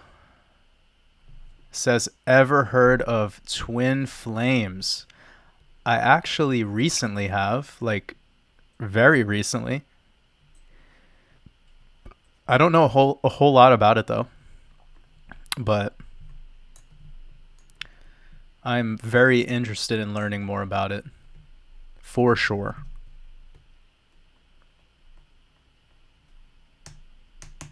But Dalton, a lot of people have been bringing that up to my attention lately. It's like the two things that people have been bringing up, or the three things actually. There's three things that people have brought up to me quite a bit lately. One of which is twin flames, nodes, like strong and just, validator nodes, and also human design. That's another thing that a lot of people have brought up to me. Like, I've been meeting more people talking about that. So it's just super interesting that those three topics have been brought up to me so much lately from individual, like unique individuals. Karen, happy full moon. Appreciate you.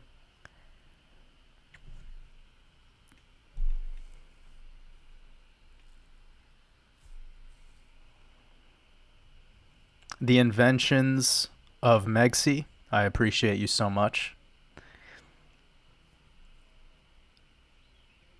Oh, I think it's really interesting. Somebody recently was trying to like be an energy vampire, and they were like, "Waters, your channel has the same colors of the Ukraine flag." And I'm like, "Dude, go to my mastermind course, which was released in September of 2020, and I had the same logo that I have to this day." Ukraine was irrelevant until like 2 fucking weeks ago. Like, no offense, like lots of love to anyone who follows my work from Ukraine, but like they weren't a conversation until last month. Honestly, no one cared. Now, like, I sign into anything that I do on the internet, and it's like, we stand for Ukraine. I'm like, bruh. But anyways, yeah, my logo that I have, the same one that is on my channel right now, my color scheme has always been blue and yellow. And I've told everyone this on live streams a year ago. The blue circle is the throat chakra. The yellow was just because I liked the way it looked. that's literally that's literally it. When I had like 15 private clients, a mastermind course, and no YouTube channel, that's what my logo was. But it is interesting how people like jump to these, conclusions on stuff who just follow your work like within a week or two, and they have so much to say. And it's always these truther people, you know? It's like, why can't you guys just chill out? So many people show up, like people are like coming to this channel and they're like, you keep calling it Super Bowl 43 and it's Super Bowl 56, and I'm like, you didn't listen to the decode. Your attention span is way too short to be also commenting on this video, you know? So the only reason I'm saying this is cuz I want you guys to watch yourself as well. Like, when you find new things in your reality, instead of immediately taking out your sword and swinging it, how about you hug it? Give it a hug. See how that hug feels. Love it first, instead of immediately taking out your sword and swinging it. But the God of War reigns right now, reigns supreme in this domain. So everyone just finds new stuff and they're super, like, at the front lines. Gun cocked, sword out, shield up. Let's fucking judge. Let's judge shit. And I'm like, calm down. Relax yourself. Like, respect all creators. All people that put stuff out that's genuine art. Respect that.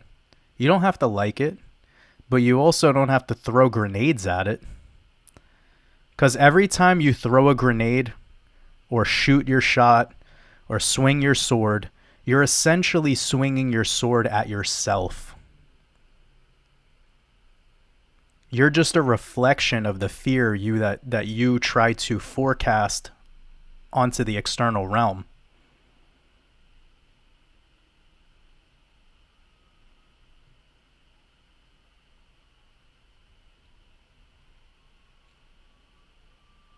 Everything that you hate, everything that you fear, it's because you have that feeling within you and you're working at that. And when you tap into being your own creator, you're no longer looking for other creators to swing your sword at. It's the consumer that does that.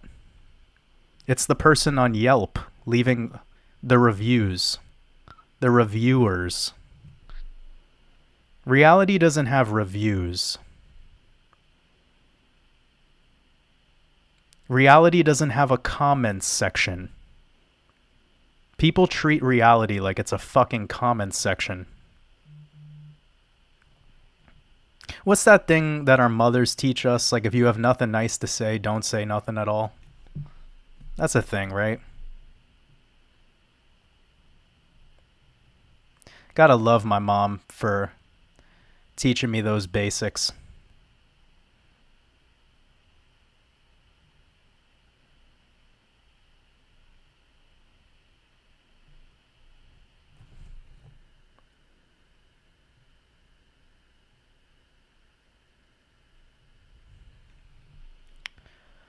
Just reading through some comments. Got about 400 people up in here. Appreciate all of y'all. I saw the 444 a couple times.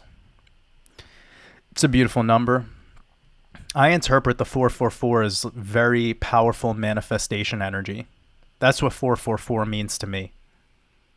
Remember, no numbers have actual, we as human beings have applied meaning to the numbers. They have their esoteric meanings, and there's a lot of cultures that have agreed on on certain things. Primarily the 0 through 9, maybe up to the master numbers. But once you get past that, it's just a hodgepodge of a bunch of, new agey people who think they know what they're talking about. And I always try to tell people who say, "Oh, Jordan, is this a negative number or a positive?" I try to tell them, no. That's not how it works. You get to decide what meanings the numbers have for you. Now, if you're decoding, you can make the connections accordingly. For my work, I found that connecting the cryptocurrencies to the mythologies has been extremely monumental in being able to determine specific things about this market, specific coins that are here to make it. But that's a whole other thing. If we're talking about reality as a whole, then we're definitely speaking a different language in that regard. So with that being said, that 444 number to me, it's always been really powerfully connected to manifesting abundance. So I've always thought that was a really beautiful number. Of course, Jay-Z's last album was 444. And it had the orange background. I thought that was really interesting. These elites, or these whoever you want to call them, celebrities, they love to use the colors in specific ways. Whenever you pay attention to the way that they use the colors, you can see that it's all symbology.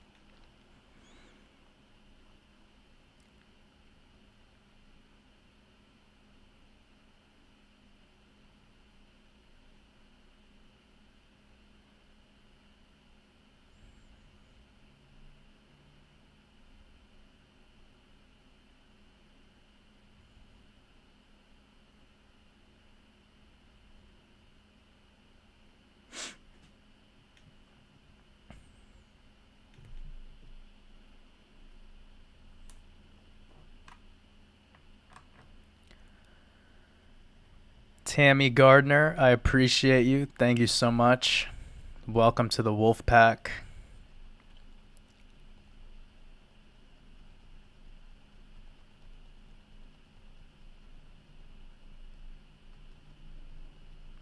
Eleonora says, I paid for my house, do not have a mortgage, so I don't own it. No, you don't own it.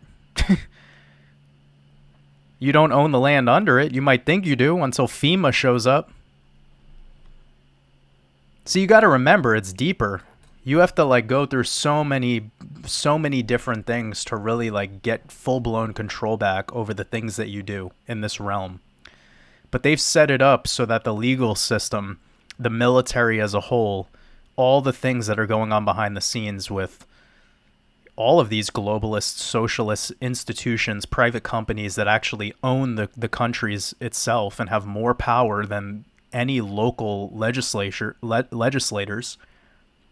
You start learning about that stuff, and at any fucking moment, these guys can swoop in and do whatever they want with your land, and nobody can do anything about it. The point being about the mortgage and having the house and owning things and all of that was really something quite deep. It's that we get attached to these ideas of ownership, and we feel like we're better now. We're like, yay, I own my house, I've done it. And I just want people to watch themselves with that way of looking at reality. Just protect yourself, because everything you think you own is just here merely in the matrix. There's something way more important on the other side of it, and that's what I think people should focus a little bit more on. But congratulations for owning your house. And very few people have pulled that off. So, sending you lots of love, and it's beautiful to hear, what you've accomplished. But you don't own it. FEMA can pretty much do whatever they want. That was actually a big thing that happened during the C-word pandemic, where FEMA can literally overrule Congress under a state of emergency. And they could call that, they could essentially call it that whenever they want, just like they did during a quote-unquote viral outbreak. A viral outbreak where hospitals were overwhelmed and there was bodies hanging up inside of refrigerator trucks, but then you go to the same hospital that was being televised on the news and there's not a single person inside of it. All you see is a news crew. It's pretty classic shit. The same pandemic where they laid off like 20% of healthcare workers when they had the quote-unquote highest amount of cases. Pretty weird time to lay off the people that are allegedly supposed to be helping during this pandemic. But you know how it goes. Learning about FEMA is fucking crazy. When you start learning about the amount of power they have, they could shut off the water supply, they could shut off the power grid, they can re-establish states. They already have sections mapped out in the United States where it's like 13 territories. This is FEMA's map of the United States. And if you think that this doesn't exist in the Eurozone, if you think this doesn't exist in the UK, phew, you have a lot to learn. It is globalism. It is the whole world.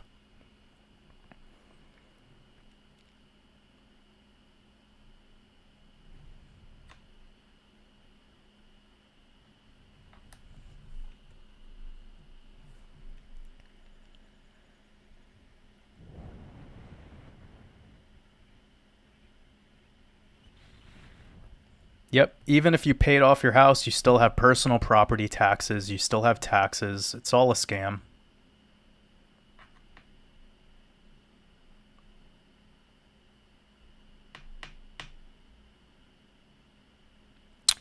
Anyways, let's move on.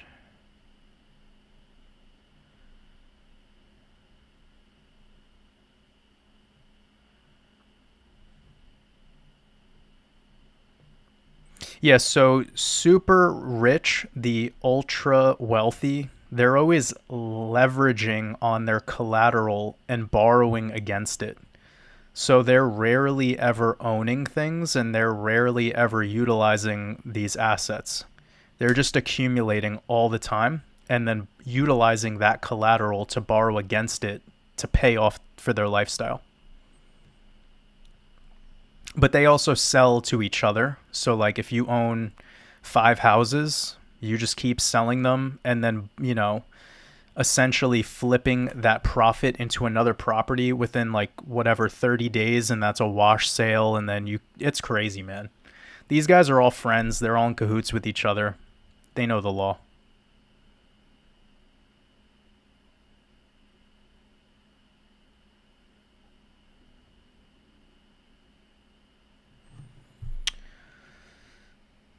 Daniel Leo, amazing to hear that you're on a 48-hour water fast. Amazing.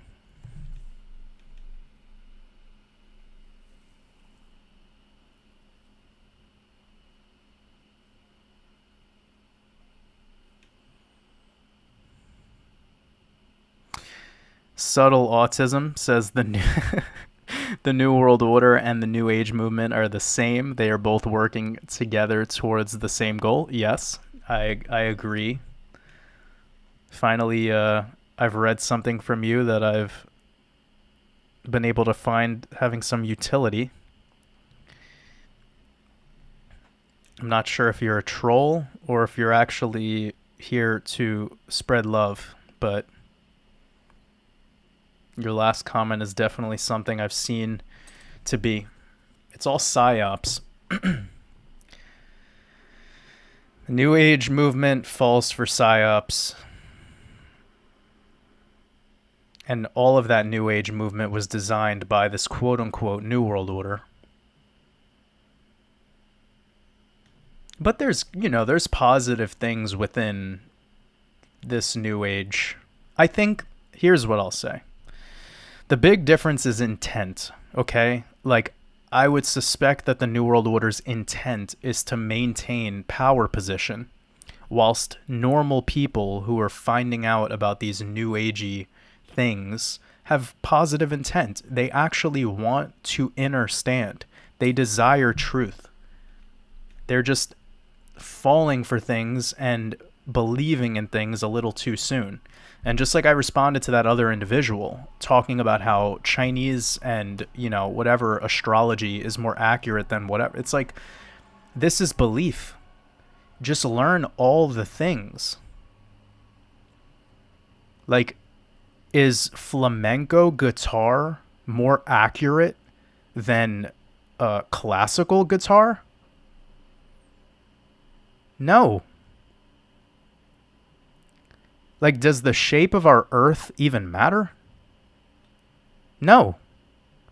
But, like, these are things that people become quite passionate about. And what they miss in the journey of developing this passion is the utility behind the information. If it has no utility, therefore, what is it doing clogging up your mind? You need to get, like, a brain plunger. Just get the toilet paper out of your head.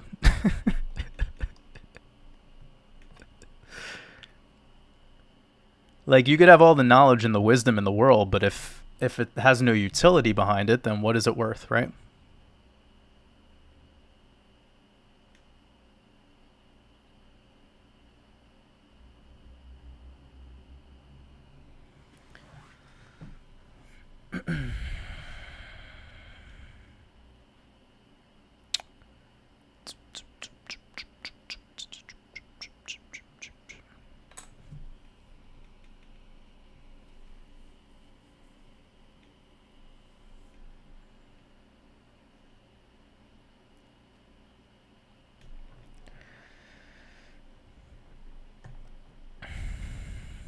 Scott, I don't really want to take any credit for predicting the Super Bowl. That wasn't my intent behind all of that. I just wanted to share the code with people.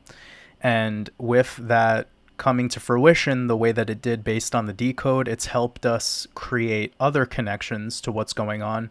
And that is really what I desired. I don't desire to create predictions. I desire to share a base knowledge behind decoding, and hopefully the people who watch my work can walk away from it with educational material that they could utilize in their life for the things that they're interested in decoding. That's really like the goal, But I appreciate you mentioning that. I think I'm over this whole prediction idea. I believe that it's quite a messy world out there in the prediction game.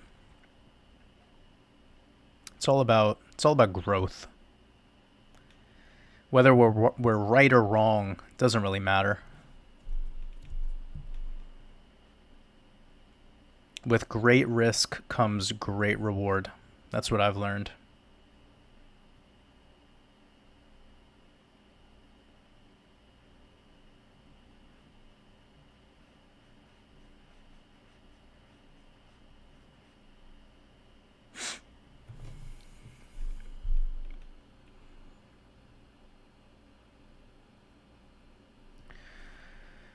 Brunner Rasmussen.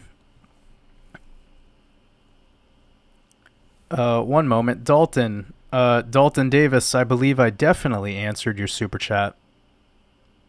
Perhaps I'm just finding this a little bit later. But anyways, Brunner, I appreciate your super chat so much.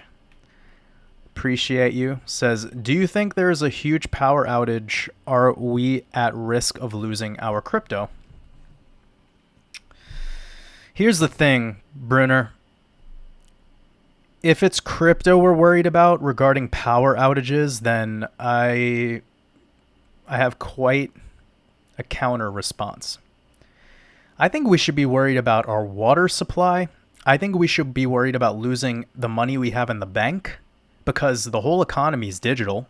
All the money we're using is pretty much digitized. Credit cards, debit cards, tap to pay, Apple Wallet. Like, crypto is usually a very small percentage of our total, like, situation. And because the power grid is tied to the water, that would really be something we should worry about. So anyways, a lot of people ask me about these power blackouts and power outages and cyber pandemics and this and that, and they always want to talk about crypto. And I'm just thinking to myself, like, how about we store some water somewhere? Like, we spend so much time worrying about keeping our crypto secure. So the bigger question here, I think, is, should we prepare ourselves for power outages, blackouts, cyber pandemics? Yes, absolutely. But make it a comprehensive protocol. Don't only make it about your intangible coins. Get a hardware wallet. There's plenty of great hardware wallets. I don't have one particularly that I could tell you is better than the other. I personally use a ledger. I've used both forms of ledgers, the Ledger Nano S, Ledger Nano X. They're awesome. I've had great experiences with them. But honestly, I've been hearing about this blackout thing with crypto and exchanges going out and taking your coins and all this shit for years now. I've been hearing about it before I even really got into investing in crypto. It's forever. It's the same thing like that comes up in like the QAnon community, where they're always talking about how like next week Donald Trump's going to become the president again. It's like the same shit. And then Charlie Ward talking about we're going to have a blackout, and then the dollar is going to be on the gold standard, and then XLM is going to be the new world current. I'm like, Jesus Christ, man. This whole business model these guys have is scaring the shit out of people. Their whole business model is keeping people in fear.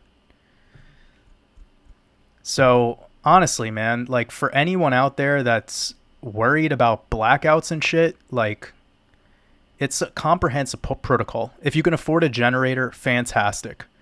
But there's a lot more shit to worry about than your crypto. If crypto is the last thing you're trying to figure out in your life, then sure, a hardware wallet's fine. But also, Brunner, great question, by the way. Awesome question. All the spice behind my response is purely built out of this being a popular question. And it's always talking about crypto. It's rarely bringing up the multifaceted, what else will be affected by a power outage. So always protect yourselves, guys. But more importantly, don't focus on the fear so much. Don't focus on that kind of stuff. Too many people focus on it. It's year after year. I'm hearing the same thing. And it's infiltrated from very similar communities. I mean, I remember who's that guy? And by the way, what I'm about to say, it's not to disrespect anyone. I have lots of love for all the content creators out there. I just want to start it out with saying this, okay? But this guy, Bearable Bull, he used to talk about this all the time. Like when I was first getting into crypto, and you know, kind of getting ready to do the YouTube channel and thing, I remember all these people are like, go watch Bearable Bull, go watch his stuff. Like, this guy's amazing, right? And again, I have nothing negative to say about this individual, and shout out to Bearable Bull. I'm sure he's helped a ton of people. So I haven't watched his channel in over a year, so maybe he's changed. I don't know. I just really want to lay out that disclaimer because I respect anyone who's doing their best to help other people. But when I watched his content over like a year ago, year and a half ago, he was spreading all this fear about how there's going to be a blackout and then we're going to wake up tomorrow and XRP is going to be like $1,000. He used to talk about that shit all the time. And I was just really worried for people because I had the strength to know that this guy is very sensationalist. He was very sensational about the way that he was spreading these ideas. And again, don't take me out of context. Maybe he only did this a couple times, but I've watched at least 5 different videos of this guy where he's talking about how we're going to have a blackout and then XRP is going to be like $100 fucking dollars. And I'm just sitting here like, are you people believe this shit? And then a year and a half goes by and I just think about all the people that were falling for that back then. So that fear is the same shit that I saw coming out of these Q people with Charlie Ward and all these other guys tied to the quantum financial system idea. And there is a quantum financial system coming, but it's not the way that these guys are talking about it. And yes, XRP and XLM will be a huge part of it. Don't get me wrong. They're the most mentioned coins in the ISO 222 conversation. I won't deny that. But this fear, every video of like, we're just, you know, like that's really fucked up to do that to people. And like, what are they learning from instilling fear? Like, what was the educational takeaway from the content? So I don't know. I mean, again, I'll be humble and I'll say maybe I just watched the wrong videos. And I'll admit that. Maybe those handful of videos I watched just so happened to be about those specific topics, and all the other videos he's released since were not like that. I'm trying to be as like super high vibration as possible. It's just that type of content is very similar to a lot of other XRP channels. And I was seeing that at the time that my work was becoming more popular, it was because what I was doing was like the antithesis of what those channels were doing. And I used to have a lot of people coming to me very early into my YouTube channel, like 1,000 subs or less, just being like, yo, I can't believe like this I can't believe these Gematria connections to how it goes. And how utilizing just the moon cycle or the 40 to 50 day pump and dump cycle for XRP, like all of this shit that I exposed, the 2-day MACD bullish cross, the 7651 connection. I mean, I could keep naming things. So anyone who's been here since April, you've seen time and time again how the code is so easy to use on XRP. And that was truthfully all we needed all along. We didn't need to worry about the SEC case or Gary Gensler or fucking Mr. Poole or what's going on with the Riddlers, or all of that shit is just, it's just distractions. It's distractions. And a lot of it is fear-based. I've had so many people during that whole time of creating content, because of these fear-based narratives, saying Bitcoin's going to go to zero and this coin's going to do this and this coin's going to... It's just like, dude, you don't know your mythologies. You don't know the esoteric connections here. Like once you have a base knowledge in this stuff, you'll see that it all stems from these origins. The origins are the genesis. That's very simply put why Bitcoin, the initial blocks mined, were called the genesis. Then you have Adam and Eve and the serpent, and the story continues. It's very biblical. These people do this all the time with so many other things in this reality. Why? Because they are occultists. That is merely it. They are occultists. So Bitcoin is their artificial sun, just like the sun in the sky is an artificial sun. But that's another conversation. So there it is. And again, shout out to Bearable Bull. I don't really know what that guy's up to. I just remember him pushing that ridiculousness a while back. I hope that things have changed. And no shout outs to Charlie Ward. That guy is... No. I don't get anything positive or creative coming from that individual. At least Bearable Bull, I felt some semblance of creativity and some semblance of releasing information that was genuine from within, and with an attitude and a delivery that was a lot more bearable than the average, moon boy. And sort of funny too. Like he had some sort of character to him. But these like Nasara Jasara people, these are absolute parasites. These people have destroyed a lot of individuals with this idea, and I hope those people the best if they're still hanging on to that psyop.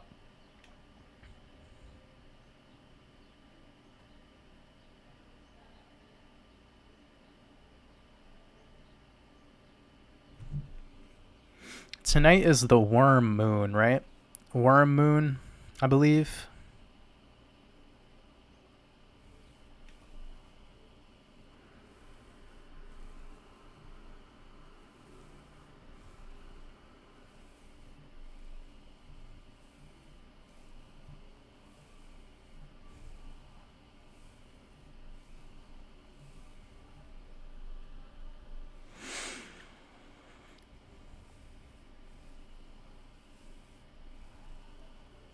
Sometimes, what I've noticed that some people are very, very active in the chat. And although some people, I really do appreciate the activity in the chat.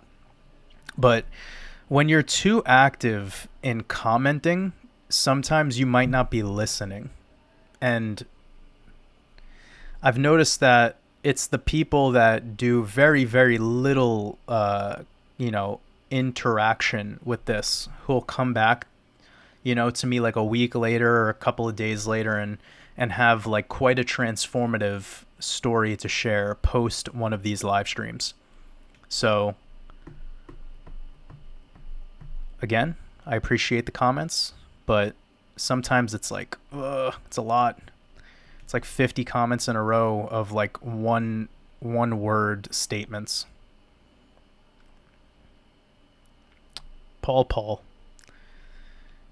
An aggressive commenter.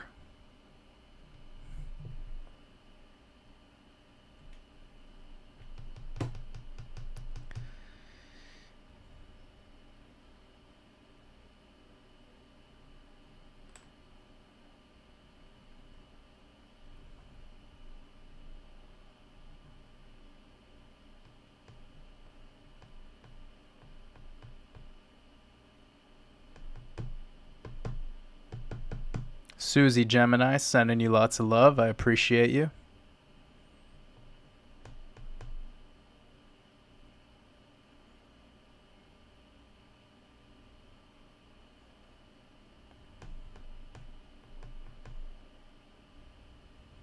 Cameron Alexander says the word truther has lost so much meaning in the last couple months. I agree with you. That's why I've sort of used it the way that I've been using it lately. Because a truther is somebody who is kind of believing that there's some universal truth. It's the one who knows of their truth as the truth is the one that's able to continue to create without the worry of judgment of other people's truths. See, the issue with seeking truths is a lot of people want the validation of those truths. And that's where it gets to be muddy waters. Some people don't do anything that they like to do because they always want to do things that others like. People live a life vicariously through other influencers. So they're always wondering, what is Kim Kardashian doing? What is fucking whoever do? Like I don't even know anymore what people desire about another entity. But once you tap into your creation and do what it is that motivates you to keep going every day on the highest vibrational frequency possible, that could still be maintained and acquire equilibrium from the moment you wake up till you lay your head down on your pillow. Just be you. Don't worry about what everyone else is doing. Don't worry about anyone else's truth. Now, in the process of finding your truth, you're going to be attracted to the ones that, are vibrationally where you desire to be. And that's fantastic. That's part of every journey. I'm still there too, all the time. Like, I'm by no means done. I listen to some art and I get teary-eyed listening to some, I was listening to Daylight the other day and I was just like getting emotional. And most people, like, they're listening to hip hop and they don't have any, like, they're just like, oh, this is tough, like this is, listen to these bars, dog. And I'm just like, I don't hear bars. I'm hearing another individual share his truth. And it's emotional for me because I know what that feels like. To share your truth with 110%, no fucks given, just here's what I am. Here's me. And you're not worried what anyone thinks. You're not worried about the judgment. When you see someone operating at that level, it's, whoa. It's divine.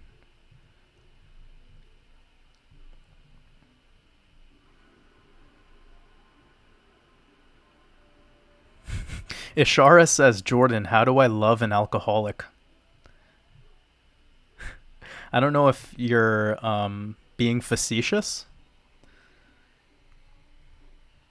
What does love mean to you, Ishara?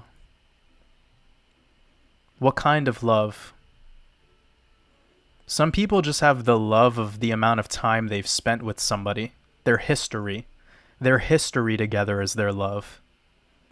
Because you've been with somebody for so long, perhaps.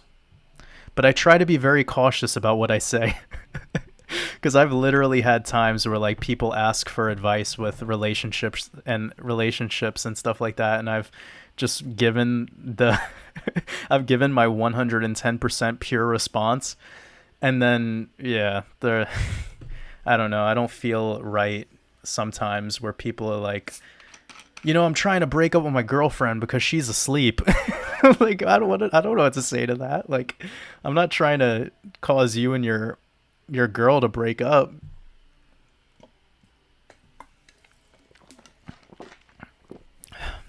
But you have to ask yourself, like, what am I doing with these people? In any circumstance, if you're like 17, 18 years old and you're living at home right now, or even if you're 20, it doesn't matter. If you're living at home and you just don't vibe with your parents, then change your environment. If you're in a relationship in any way, shape, or form, if it's a relationship with your boss, a relationship with another girl, a relationship with whomever, a friend, just your best friend, you might not find your soulmate instantly. Again, it comes back to what we were saying earlier about planting apple seeds and wanting apples the next day. Love is an investment. A relationship is an investment. You don't just plant seeds and tomorrow you have fucking apple pie. You gotta be like sophisticated about it. But also, if you have a rotten apple, do you really want to make wine with a rotten apple? Probably not, right? Gotta ask yourself that. Oh no, what's going on with my phone?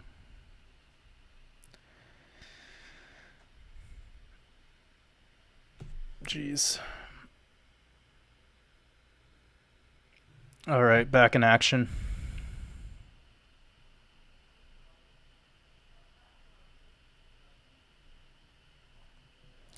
One moment, family. I'm just catching up to Mamma Mia.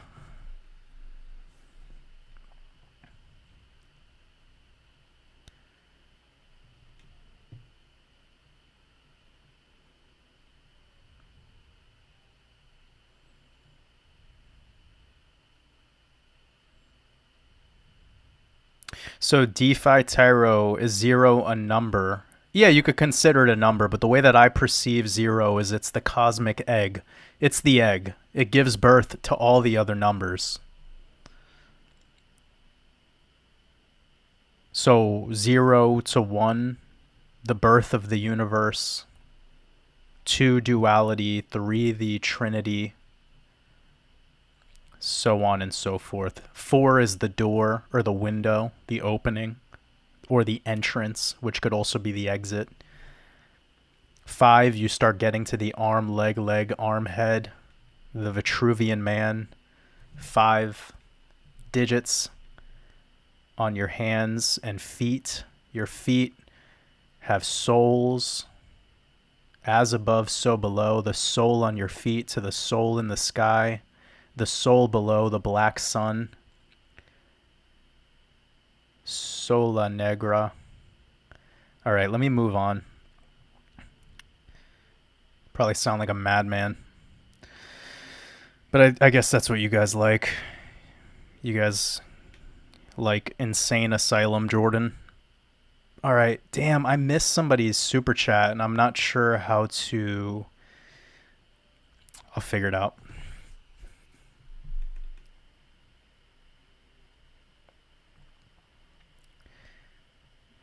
If any mod, I don't know if it's Jack or Jody or Ian or whomever has the ability to find the super chats that showed up, I would greatly appreciate.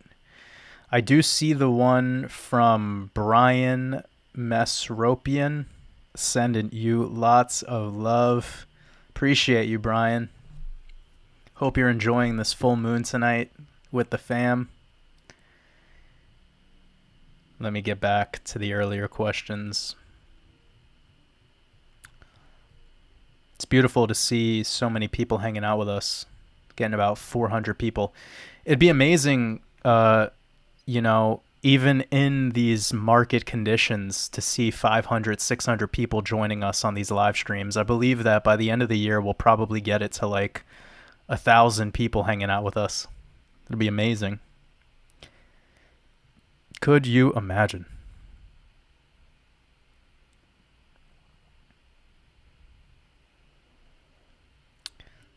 Oh, it's great to see that some people have been listening to Malls Monday. I feel like I've spoken about Malls Monday and I've promoted his work so many times that we need to like interview that guy.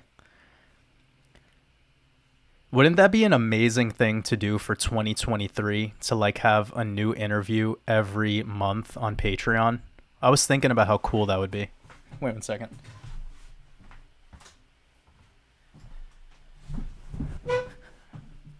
But I got in touch with Cambada and his people. They haven't like secured a date for us to connect, but I feel like if this channel had about 50,000 subs, we can start getting a lot of amazing content creators, a lot of amazing artists, you know? But I think Daylight would love what we're doing here. And I would love to get Daylight connected. I would love to get Daylight connected on this channel before he releases an album on Top Dog. Because once he releases that album on Top Dog, he's going to blow up.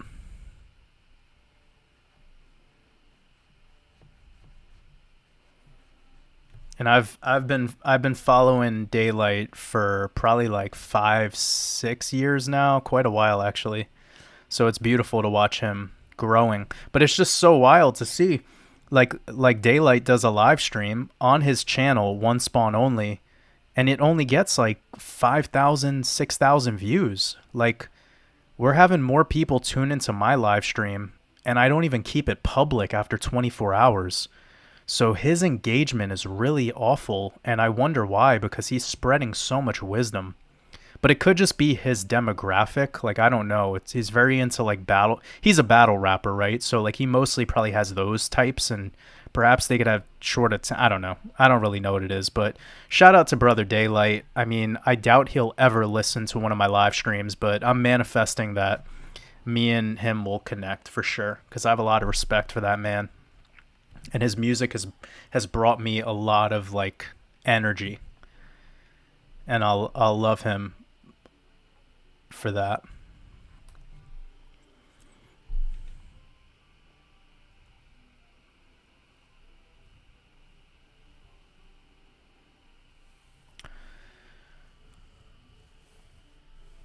So, Jody, don't worry about it. It's all good. If you can't get the questions, don't worry about it. It's all good. Appreciate you just showing up.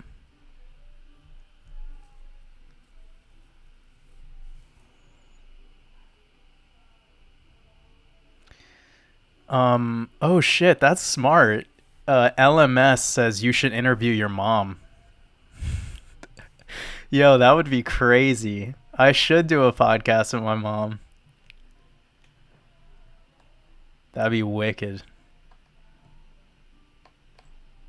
Yeah, that's a good idea. I'll probably wait till yeah, like around the fall time. That'll be a great podcast. Hell yeah.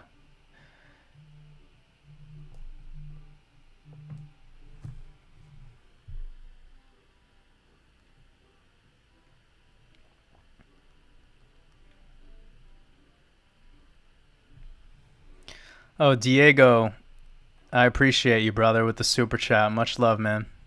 He says, hey, I'm thinking in this person in particular suddenly. Then 3 seconds later, I received a message or phone call from him or her. This happens often. Whoa, yeah, Diego, this happens to me all the time. All the time. And it's been happening to me for the last probably 10, 15 years. Um, so wild, right, Diego? Like, it's a thing. And this is a superpower we all have. Like, we're connected vibrationally beyond distance, okay? There's times where, like, I'm thinking about somebody who's in, like, Australia, or even, like, people that I've connected with that live in Europe, and, like, within minutes, they'll message me. And I just think of the most insignificant thing, too. Like, I'll think of something super silly, like, not even anything important. And it's like they get shocked by that energy, and then they think of you, and then it's like an immediate connection. It's telepathy, right? In a sense. But it happens to me all the time. And what it reminds me of is like so Diego, this is like super lit. Everyone needs to be paying attention to what I'm about to say.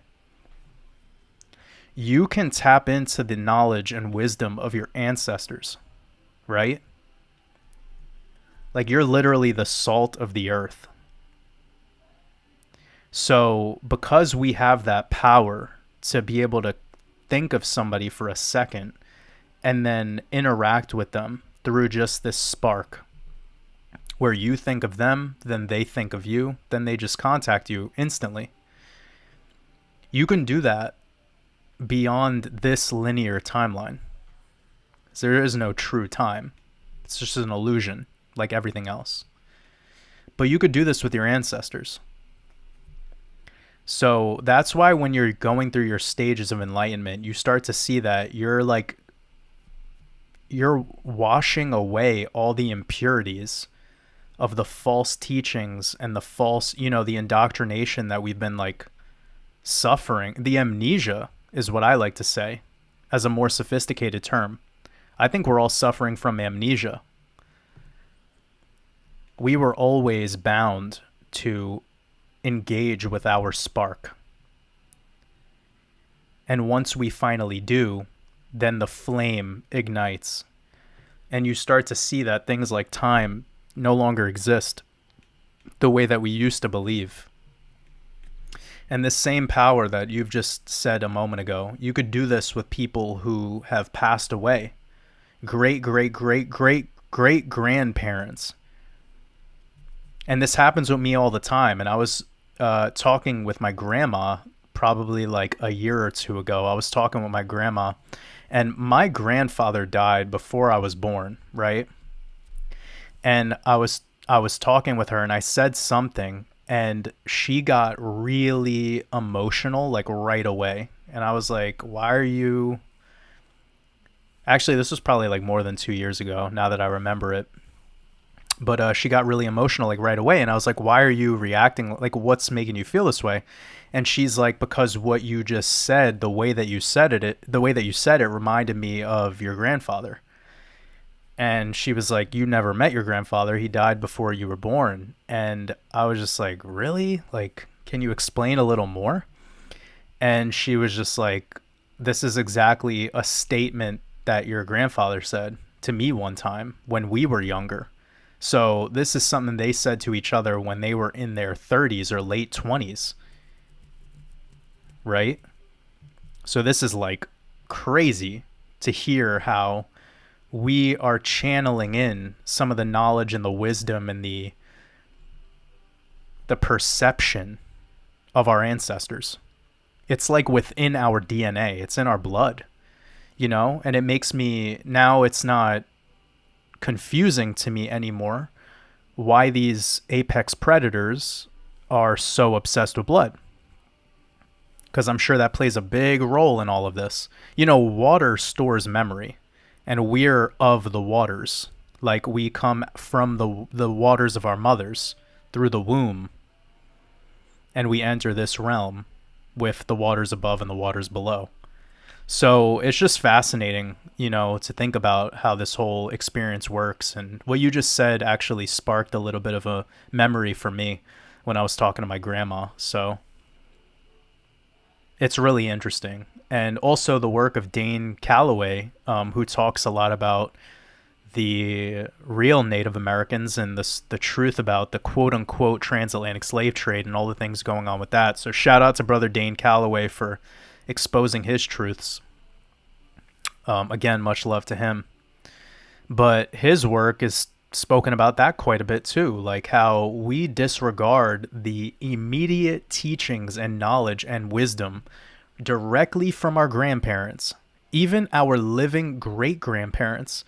We will disregard their stories for what the history books say. This is a sickness, guys. People are so indoctrinated into this scholastic parasite where people just believe whatever the fuck the school tells them, that they will disregard stories that come directly from their ancestors. Their immediate great-grandparents. And it blows me away because the brilliant work of Dane Calloway exposes how just by interviewing your living great-grandparents or your grandparents, you could learn so much about the truths of what was going on in the past. A basic one would be if you get to talk with your grandparents, if they're 70, 80, whatever, even 90 or 100, however, old you are. you ask them about simple stuff like, hey, grandma, did anyone have like celiac when you were growing up?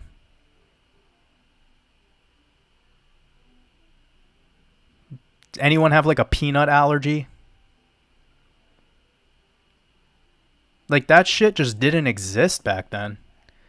And then you get around to like polio time frame, and then you move it on to like the 80s with the AIDS scam, and Fauci was part of that, and then you move it up a little bit more. And of course, all the data behind AIDS was people with 100 plus sexual partners and sharing intravenous needles with people who weren't, you know, doing any form of, what would the term be? Sterilization, for instance. But anyways, I don't want to jump around too much. The point being is that you start making these correlations between like, yo, why do we have all these food out? And again, like, why do we have morbid obesity right now? There's just so many things that'll blow your mind. And it wasn't that the food quality was better back then. Like around World War II, people were eating white Wonder Bread and fucking canned beans. Like they were not eating much better quality food. But they had 2 to 3 vaccines on their schedule, and now they have like 72. So it's just wild, man. But that's a whole other conversation of truth. Yo, exposing the dirty few too. That's a great point. Talking about putting the baby's footprint on the birth certificates and then send your soul to the Vatican. Facts. Great thing to mention. That was something actually, I'll just call you exposing. That was something I was talking to somebody recently who just had a kid. We were talking about how weird that was. Like, why are they taking your baby's footprint? We know why, but like,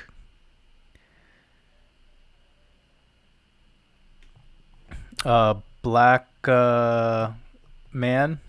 I don't know if that's your tag. I'm sorry if I'm saying your name wrong, but they say you sound like Ani Osaru. That's funny because I just did a interview with Brother Ani. Um, I don't know how I sound like him though. He's very composed and I have a lot of love for Ani. I think he might be a little less spicy than I get sometimes, but he always has amazing people on his show. So sending him lots of love, and I have a lot of respect for Ani. But I just did an interview with him, like a month ago, and me and him had a great time talking about all sorts of things. We were also talking about the Super Bowl and the ties to the Ukraine Russia conflict and how it's all moving into the month of March which is Mars, which Mar in the mirror of the word Mar is Ram, like Aries. And this all has to deal with blowing the ram's horn, which is done in Judaism. And we're in the year of Shemitah, the 7-year sabbatical year, the Saturn year, if you will. So we are moving through the Saturn year, and at the end of this September, Saturn fully swings his scythe, and then we harvest. And that's where it gets spicy. You guys ready for Rosh Hashanah this year? I know I am. They're going to go out with a bang. I could just taste it.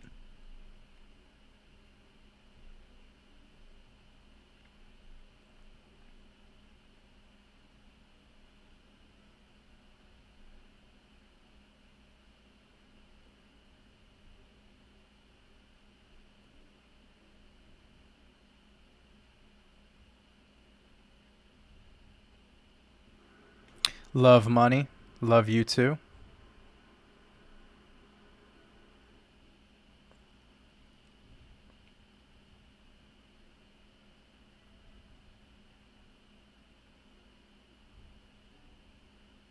Fed Coin says if you listen to the wrong type of music, you will become the wrong type of person. So, what is the wrong type of music? You see, how does that sound to you?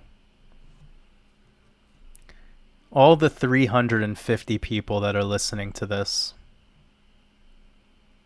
when you hear a statement like the wrong type of music, how does that make you feel?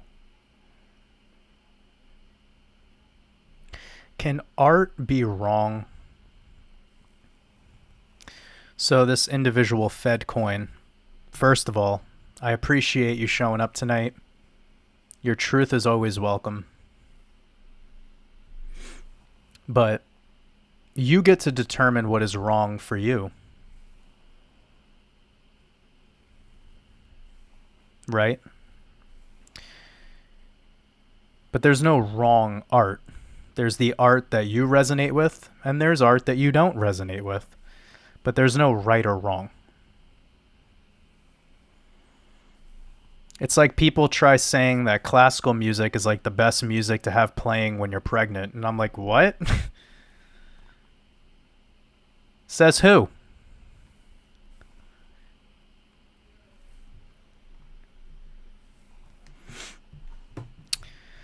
Gotta love the Renaissance.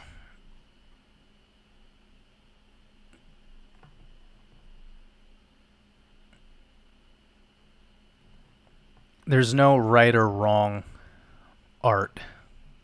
It just is. It's whatever you vibe with.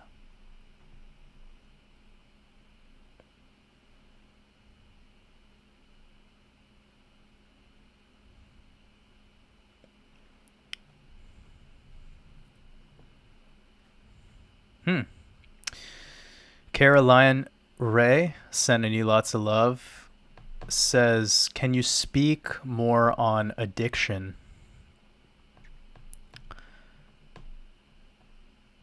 Hypothesis on unresolved traumas as it connects to addiction, but it sounds like you think there is a different layer to it. Yeah, of course, Caroline. So, being that I've watched addiction in my own life, my father was addicted to crack, and I watched that firsthand, so I have experience, and I myself having my own addictions of creating art and being hyper focused on my creation, so much so to not getting any sleep, not wanting to interact with others, not wanting to do pretty much anything but creation. Some people might consider that me channeling that addictive behavior into something that's positive. I just look at it as what it is. All things require balance. And when you are no longer balanced, no matter if you're doing quote unquote good things or quote unquote bad things, it does not matter because it's all about balance. You can laugh so much that you start crying, right? So, what I see in this conversation behind addiction that's missing, and perhaps my layer that I could add to it, is that all addiction seeks to be replaced. So what people try doing by getting rid of a quote unquote addictive behavior is they like want to either slowly move away from it, like a wean off of it, if you will, or they just want to cut it cold turkey. But what happens is they just replace one addiction with another. And what I like to think of is we want to prepare ourselves after we've located what we're addicted to. We need to prepare ourselves for what we're about to replace it with, because that's inevitable. We're a human being within a physical vessel, and this vessel requires stimulation. So what we're addicted to is the thing that's providing us with the most stimulation for the least amount of effort. It's what provides us with the most dopamine for the least amount of effort. This is why a lot of people are addicted to social media, because they could just keep swiping all day, getting fed drama, living vicariously, and they barely even recognize that they're getting consumed by it. Yet there's people who use social media all day and they're learning things that could completely replace the need for going to college or all school in general or all, forms of education. So it's not inevitable, like it's not always necessarily negative. It could be anything. It's up to the way that you consume it, right? So this is just something that I think people disregard. When we're addicted, we need to first realize our addiction, and that's very difficult. To just even get to that stage is very hard. But then after we do that, we need to remember, what am I about to change? And what am I going to fill this hole with? Because literally, it's like, okay, you have a ship, like a boat, and there's a hole in this boat, and water is coming up from the bottom of the hole. When you plug it up, that plug that you're putting in the boat is your way of saying, fuck this reality. I'm just going to keep doing what I'm addicted to. I don't care if this addiction makes me fat. I don't care if this addiction makes me lazy. I don't care if it runs my whole bank account to zero. I don't care if I lose the love of my life or my children.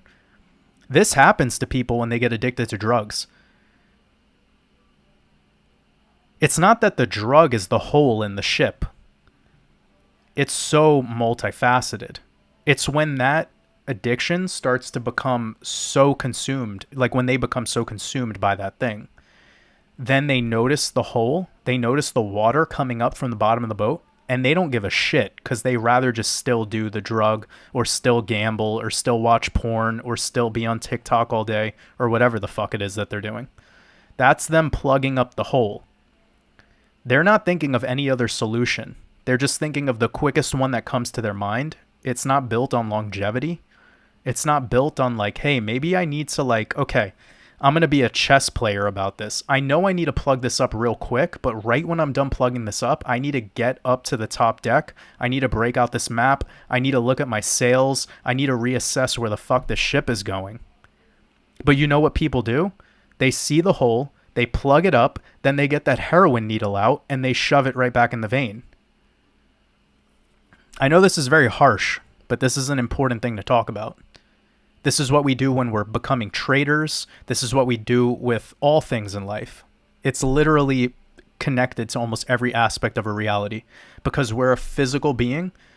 We're actually a being of light, but we're here within this physical vessel, and this physical vessel needs stimulation, and this stimulation is being manifested through these particular subjects. We're talking about addiction because any of these particular things we're doing become imbalanced in our reality, right? So what am I going to replace this with, and what's my game plan to do everything I just mentioned before? Like, instead of just plugging up the hole and going back to TikTok, or plugging up the hole and going back to watching porn or whatever the fuck it is that I'm doing, fast food, I need to momentarily plug up the hole, but then I need to instantly start thinking of a game plan. What am I going to do to get myself out of this rut before my whole ship sinks into the abyss, into the depths of this ocean? It's funny, like the song Anima by Tool. He keeps saying, learn to swim. He just says it over and over again, learn to swim. It's funny to think about it in this regard, because the whole song, he's basically just kind of talking about this modern society and how it's like Pandora's box, and how, once you wake up to the fact that it's all a show, it's all theater, it's all nonsense. Now that you've had an apocalypse, which the true meaning of apocalypse is an uncovering or an unveiling. Now that you see the truth, what are you going to do about that truth? Right? And what's interesting about addiction too, and I heard this from a Daylight live stream a long time ago, probably like 4 or 5 years ago. Daylight was talking to his dad, who his dad's also a drug addict. And I didn't even know this till like a while after me following Daylight's work. And he was talking about that when his dad was smoking, I think it was like smoking crack or something like that. He said that his dad was like, doing some drug. I think it was crack. And Daylight asked his dad, like, hey, why did you leave our whole family and like abandon us to just be on the corner doing drugs all day. And his dad said to him the first time that he smoked, this drug, he felt like his body, his soul left his body, and he was just traveling around like as a being of light. And when daylight heard him say this, he said, at that moment, I finally understood why my dad decided to do that. Because when you start to meditate, or when you start to do like Wim Hof breathing, or creating music, or doing tantra, or whatever it is that gets you to that euphoric state of bliss, you feel like your light body leaves your still body. And in this process, you never want to go back in that fucking body again. So he said that he understood his father when he explained what that feeling was to him. He no longer had this resentment and this hate towards him. And again, I'm not telling anyone to do drug. Like, this is obviously not the direction I'm trying to take this. I'm just saying that I think it's really interesting how, when we're talking about the conversation of addiction, we do have trauma as part of the conversation, just like Caroline brought up before I started getting into this answer. So the trauma aspect of it could be the byproduct of other people in your life that are addicted, right? Like for me, I had to deal with that with my family. And when I finally let go of all that negativity that I had about this failure in my life, it was like a huge weight came off my shoulders, where I was like, I don't need to hate this individual. Like, I don't need to be upset at them anymore. And I know a lot of people will resonate with this because we live in an age where like everyone has experiences with addiction. Maybe not personally, but someone in our reality, someone in our life, a best friend, a family member, or a friend. And just remember, like, tap into your forgiveness. Some people are weaker than others. Perhaps you're the strongest person you know. I can attest to that. I'm the strongest person I know. So whenever I noticed that I had an addictive quality to something I was doing, I would instantaneously go up to the top of my ship, look at my sails, look at the map, look at my surroundings, look at my crew, and tell everyone, hey, are you guys gonna help? Are you guys here to... do we all love each other here? Are we all gonna be real with each other? Or are we all just gonna let each other fail and sink? And see, the thing is, modern man is so soft and so scared that we will let everyone sink together just to be careful. And this is why we look around, and it's normal for people to have an addiction to pills. People have an addiction to eating poor quality food. People have an addiction to looking at mainstream media and news. Their whole consciousness has been parasited by all of these things. That addiction is way stronger than any drug addiction. That's the best, most effective legal drug. Social media, news, food, sports, entertainment. That shit is easy to fill up your brain with.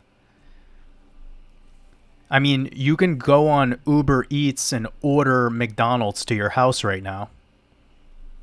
And again, I'm not trying to speak down on anyone. Like, if you're somebody who's experiencing like problems with your food addiction, or if you're experiencing problems with your drug addiction, or whatever it is, but I hope that these words were comprehensive for everyone to kind of like self-reflect and ask yourselves like, hey, where am I at in this?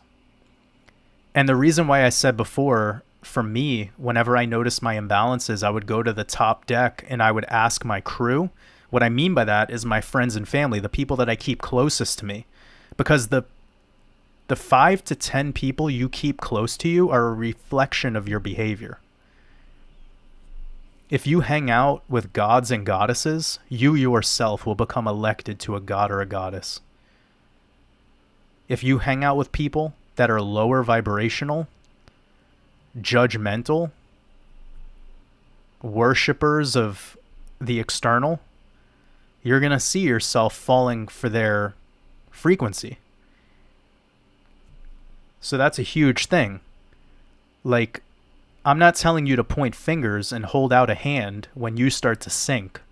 I'm just saying, before you start sinking, you might want to, ask yourself, am I with the right crew?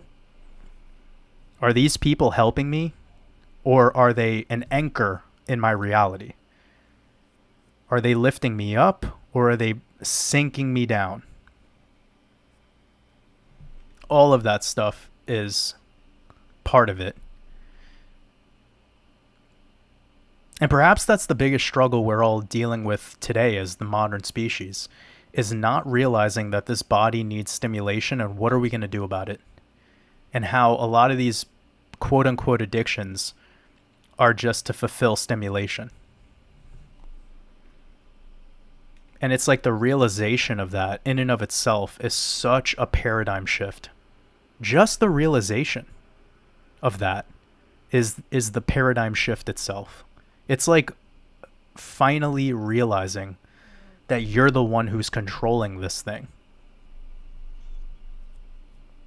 And if you go with the path of love and not with the path of fear, your higher self will keep you going in the right direction every time. It was like what we were talking about a couple live streams ago, and we were saying how you need to become friends with Mercury, Thoth, master this fiat, have 1 foot in the matrix, 1 foot out, and then Saturn. It's all about love. Get into that state of love, and Saturn will stop slowing you down. Saturn will show you the way. That was a really awesome live stream. I forgot which one that was. Maybe someone in the community has that part time-stamped or something.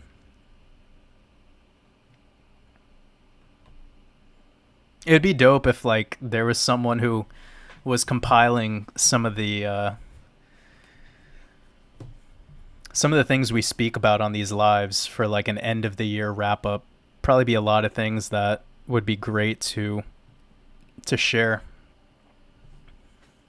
Okay, I'm just reading through some of these. I do think I need to head out soon, but I want to read through these last final comments before I head out. Again, I appreciate every single one for hanging out tonight.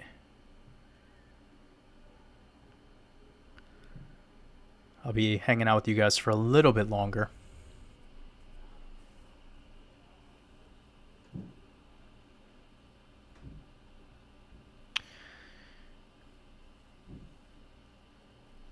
Somebody said, oh, Jason Fish,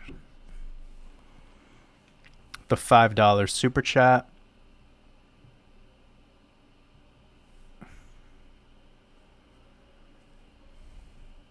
Says, do you ever use random fibs like the 0.314, 432, 589, etc.? I thought it was interesting. So Jason, I have messed around with some of them.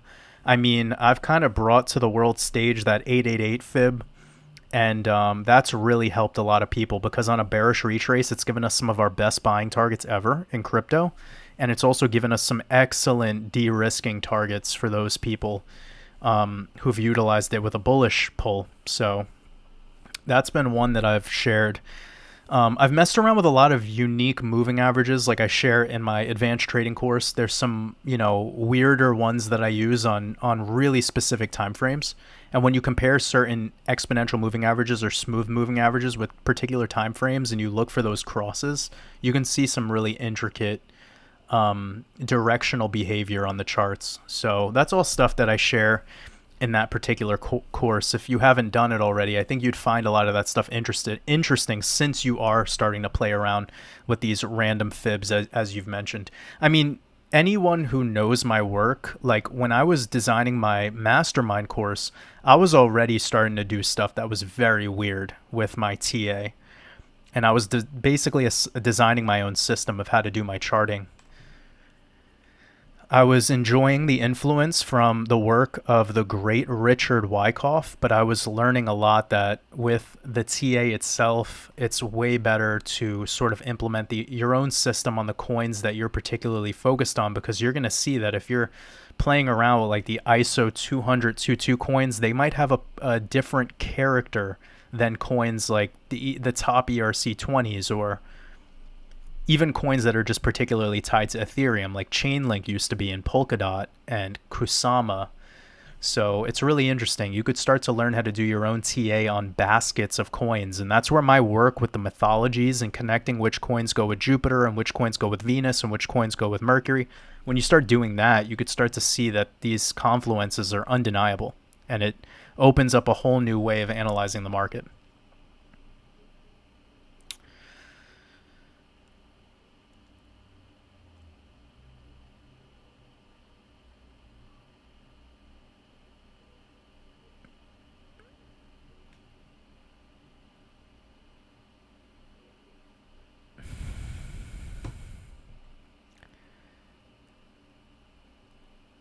So, since I've said what I've said about the addiction, I will say that I am not a, medical professional. I am not a psychologist. I am nothing.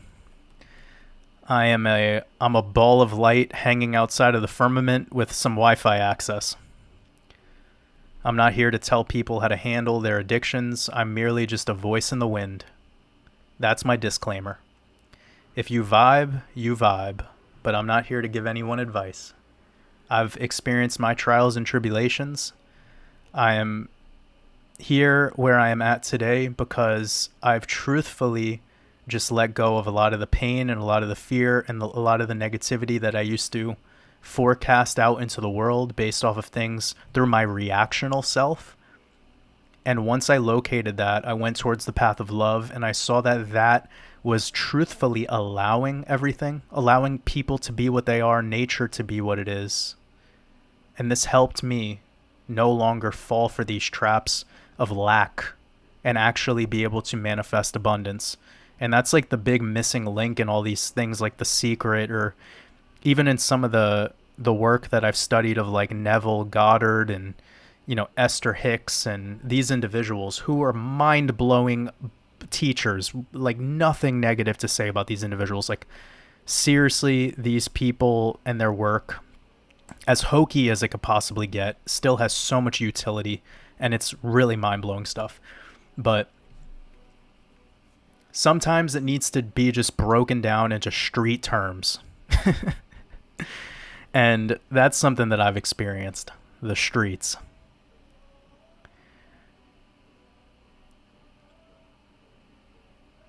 Just moving through some of the last words.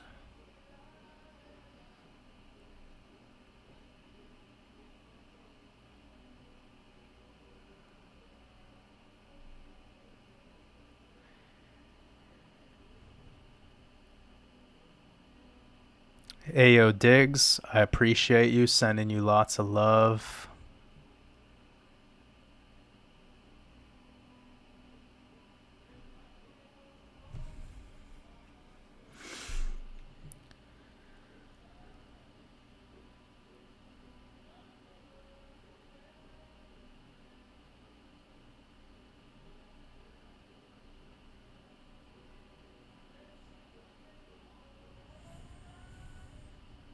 Cameron Alexander, I appreciate you being here. Much love to you.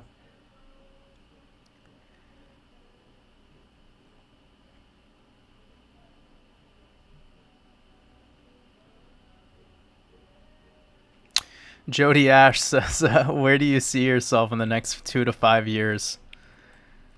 Wow. Jody, I've like been curbing thinking that way, because I used to think that way quite a bit. Like, I remember when I was doing my hitchhiking trip in Iceland and I was camping, and after a while of having like no internet access, you start to kind of like you go through like withdrawals, right? Because we're all addicted to internet. We're always looking at screens. Like that's just a fact. Like I'll admit that.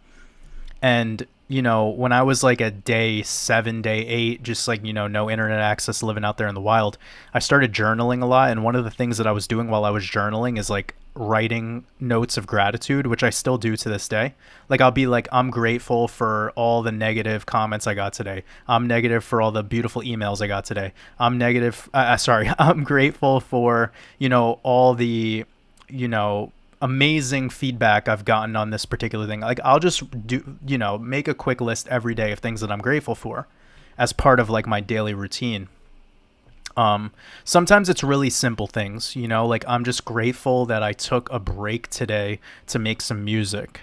Stuff that people might not normally consider to be grateful for. I've noticed that if you share the gratitude to those things, that it just raises and elevates them. But anyways, while I was out there on that trip, I noticed that I started thinking like 5 years ahead, 10 years ahead, and it's like where I want to be. And that really hurt a lot of my journey. That made my journey slow down. So now I've started to reroute a little bit of my thinking to where I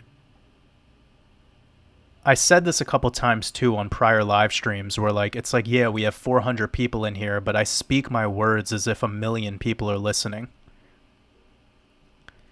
So it's the same thing with time. Like some people are like, I want to have this much money by this amount of years, or I want to have, this house paid off in the next 2 years, and I used to really like operate like that, and I'm starting to move away from that type of thinking.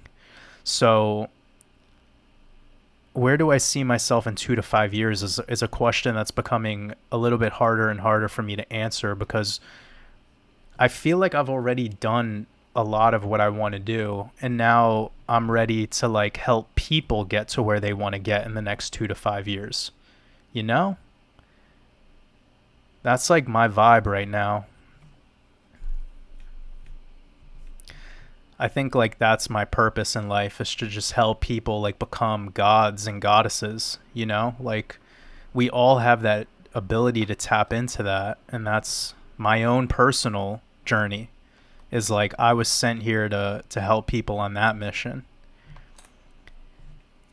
Cuz when I was super new to this matrix experience, I already felt like I was like 1,000 years old. I was talking to people that were like 40, and I was just like, whoa, man. All these teachers in my school, they don't know nothing. They're all lying. I could tell they're all lying. I could tell they don't know anything about what they're talking about. They're just doing a job. Everyone's just doing a job. Everyone's playing their role. There was very little passion I saw in the human spirit. And I was so passionate from like the beginning. So I just felt like an extraterrestrial. I'm like, I don't think I'm a person.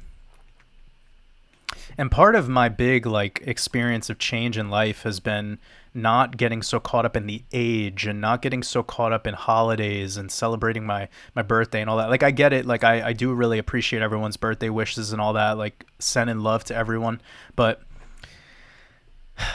I've just kind of stopped with all that stuff, and it's really helped me speed up my process of anything. Like what I used to think of taking 2 years, now it takes me 2 months. And when I could accomplish it in 2 weeks, it proves to me that I should have never even looked at it as a 2 to 5 year plan anyways. You know what I'm saying? I hope that resonates with people. Don't let time limit anyone. Don't let your age limit you. Wake up tomorrow and do whatever it is that you want to do, as long as it's perpetuating progress and love within your reality and your community's reality. That's all it is. That's all it's about.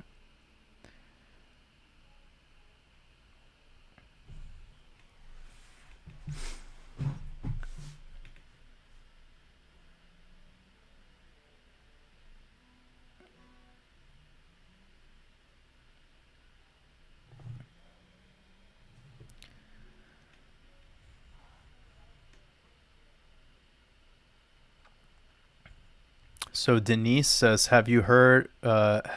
Oh, heard about you on Donut. Oh, dope. Appreciate you showing up, Denise. Much love to you.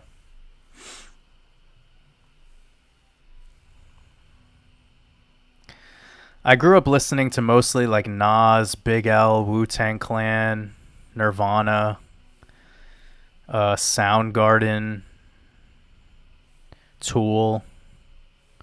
Well, Tool I started hearing later.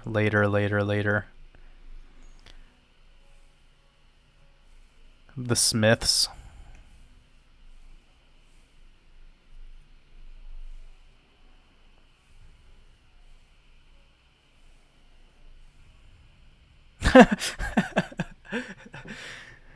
M. Davis said, Jordan, if you became the president of the United States, it would be so awesome. No. Trust me, M. Davis. I would, no. I want everyone to become their own president, you know? Like I said this the other day, somebody was talking to me and they were like trying to talk to me about politics and I was just like, I can't do this with you right now. Like I can't. And they were like, "What do you mean?" And I was just like, "I don't this doesn't stimulate me talking about this." And they were like, "But don't you care?" And I'm like, "Care about what?" And they're like, like who's running the country? And I'm like, I'm running the country. Like, what do you mean who's running the like I wake up, I shower myself, like I cook my own food. When I'm walking, it's with my legs. Like I don't see Joe Biden paying for my water bill. Like Donald Trump never fucking, woke me up in the morning to make sure I was going to work on time. These people they never came over to give me a hug when I was feeling sad. They're not part of my reality. Like, presidents don't exist for me. That's why that Q shit needs to go away because these people are so close. They're so close, but they want leadership.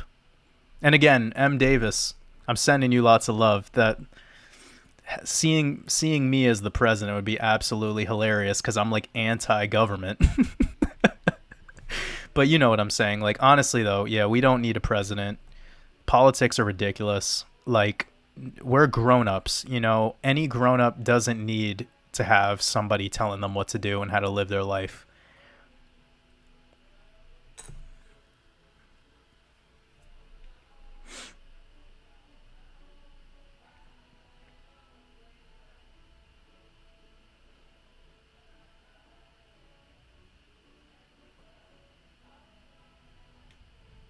Become your own leader.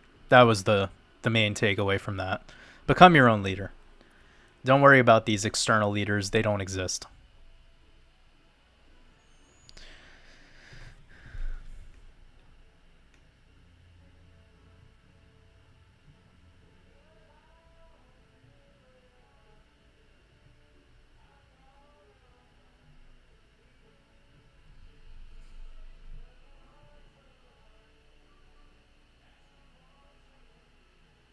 Mark Harris says, next task, lose your ego. Why would you want to lose your ego?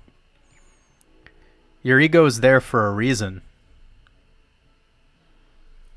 It's like you have bacteria in your body that's there for a reason. You literally have parasites in your body that are there serving a purpose to keep you at equilibrium. Everything exists for the purpose of perpetual balance. Any guru out there that's like, you don't like the ego is bad. It's like, okay, guy. You know why the ego is bad for gurus? Because when your ego goes away, you become 100% easy to reprogram. And that's what a lot of these gurus end up doing to people. They reprogram them so they have a clean slate to start controlling the mind. The ego is a very powerful piece of confidence and allowing you to have control of self. So you want your ego to become balanced with shadow so that self reveals. It's like that basic teaching of Carl Jung. There's a lot of truth within that. It's don't give up all your shadow. Don't completely disregard your shadow is one thing.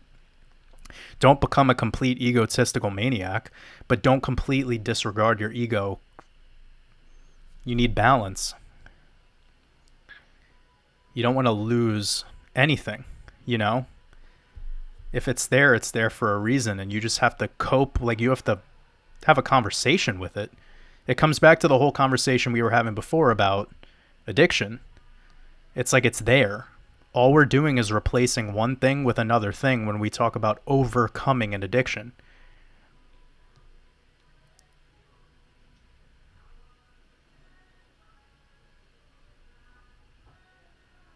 Dilip Patel, sending you lots of love, my brother. Appreciate you.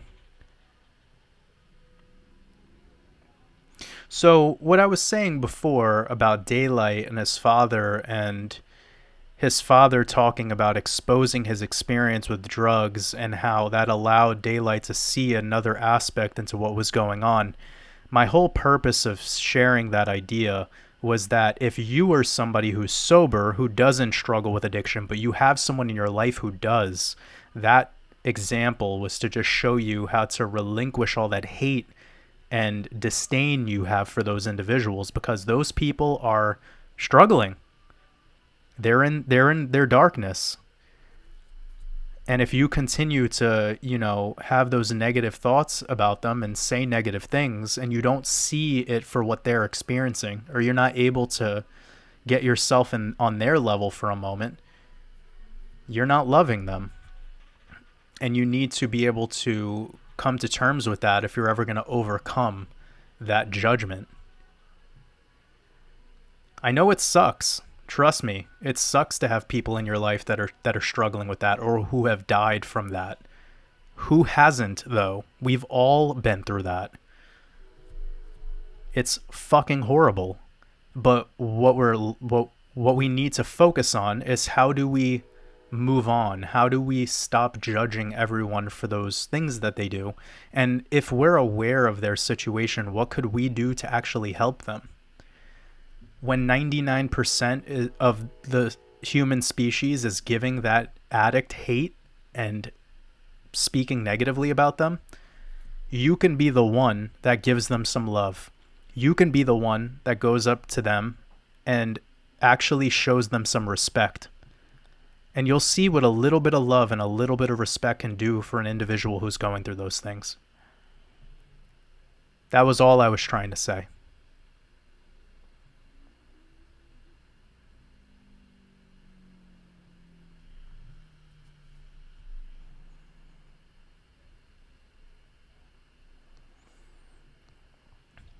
It's always nice when Dilip shows up and is so caring for everyone here in the stream. I appreciate you, brother.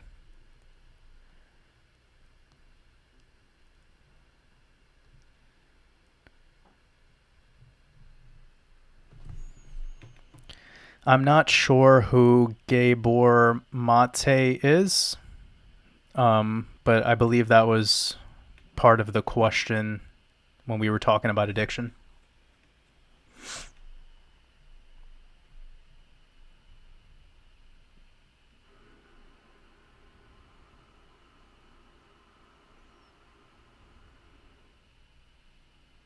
Scott Days, appreciate you.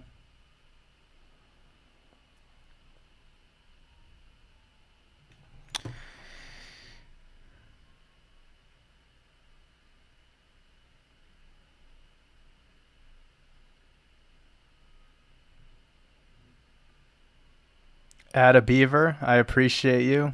Much love.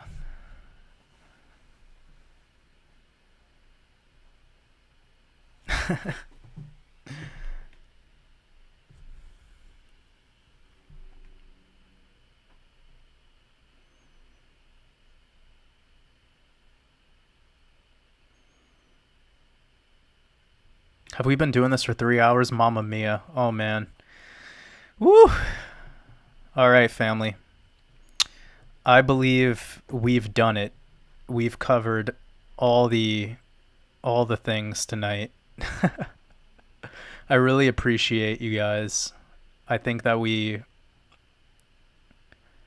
this was like one of the better Hangout sessions for sure. All right, family. Of course, as most of you know, this will probably be left up for the next 10 hours or so, and then in the morning it'll be available forever on the Discord. So I appreciate everyone who was able to make it and hang out with us. Happy full moon to the wolves. I love you all. I appreciate everyone for stopping by and hanging out. If you've been with us since the past 3 hours, you're legends. All right, family. Much love. Good night. Enjoy that full moon energy. I appreciate every single one of you. It's all love.